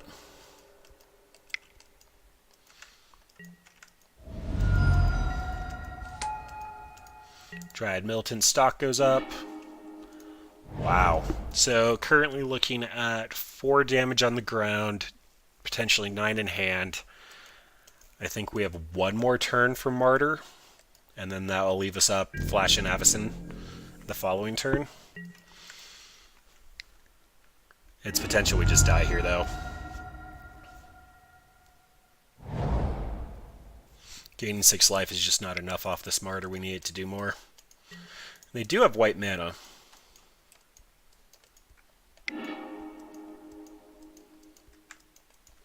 Oh, I forgot Swift Spear grows. Yeah, if they have 3 burn spells, we're likely just dead here.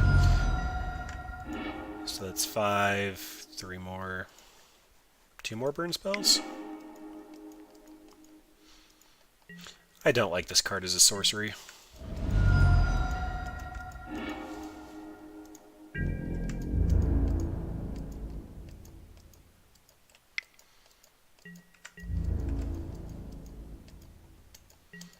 We're just dead to the activation of the Grim Lavamancer now.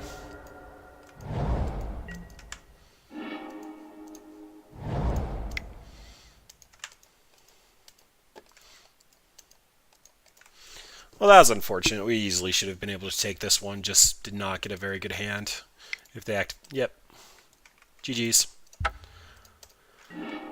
Well, that is Martyr Proc. Aside from a little bit of rough running, we actually put up a pretty good fight there. Ended up 2-3. Burn should have been an easy win, and had we not gotten mana screwed against Tron at the start, we probably could have taken that matchup as well.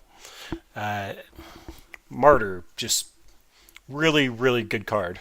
Gaining life by itself doesn't seem to do a whole lot, but being able to recurse it from the graveyard through Emeria and Proclamation of Rebirth, just very strong combo. Like, there were turns that we were gaining 15 life every time that we activated it for 2 mana, and being able to pull that back is just...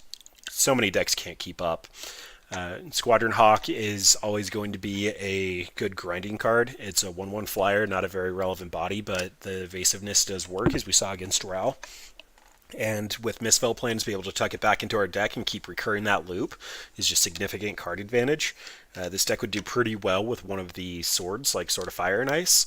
It needs to be white, though. That is the big drawback of this deck. If we ever get a good white base equipment, not necessarily Godsend, but maybe something along those lines, that we can reveal to Martyr and then still put down and get just a ton of card advantage off of, that would definitely lock this deck into being insanely playable. Stoneforge Mystic would also make this deck very good. Just go tutor up Batterskull. Like, doesn't matter that Batterskull's off color because we're getting the Stoneforge Mystics X4. So if that ever gets unbanned, that could be a conversation. Ranger of Eos being 4 mana is a bit of a drawback, but it does go grab potentially a 6/6 flying lifelinker, as well as potentially gain 15 life. It also lets you tutor up the utility creatures like the Dryad Militant or potentially the Walking Ballista, both powerhouses in the right matchups. Again, we can cut down the price of the deck by taking out Stony Silence, Leyline of Sanctity. The 4 Thalias probably aren't required there. They are very strong cards, though, and they very much allow us to tempo. If we do have a little bit of a slower start and we need to get into the grinding session, she enables our strategy, and it really only pulls back our board clear and our removal, which it did hurt, but I mean, it still is just so powerful. But we saw a full gambit of like beating Bogles, putting up a fight against Tron, basically grinding control up until the very last chunk of the game when they just had a little bit stronger cards and just had more power going for them. But this did a lot for a budget deck, and it's definitely one of my favorites. I'd highly recommend giving it a shot. Just keep in mind that you are a budget deck. Flagstones of Tarkir is also a consideration for the mana base, especially with the Ghostly Quarters and the Crucible of Worlds main board, but it's not a plane, so it makes your Mistveil planes and Emeria significantly less effective. Yeah, it does fun stuff. You might want to consider putting something in the sideboard in place of either the Sorcerer's Spyglass or the Dampening Spheres. They are colorless, and as I'm sure you saw, there are a lot of contemplating points when you have to consider if you actually want to put them in because you're losing a lot of the gas off the Martyr.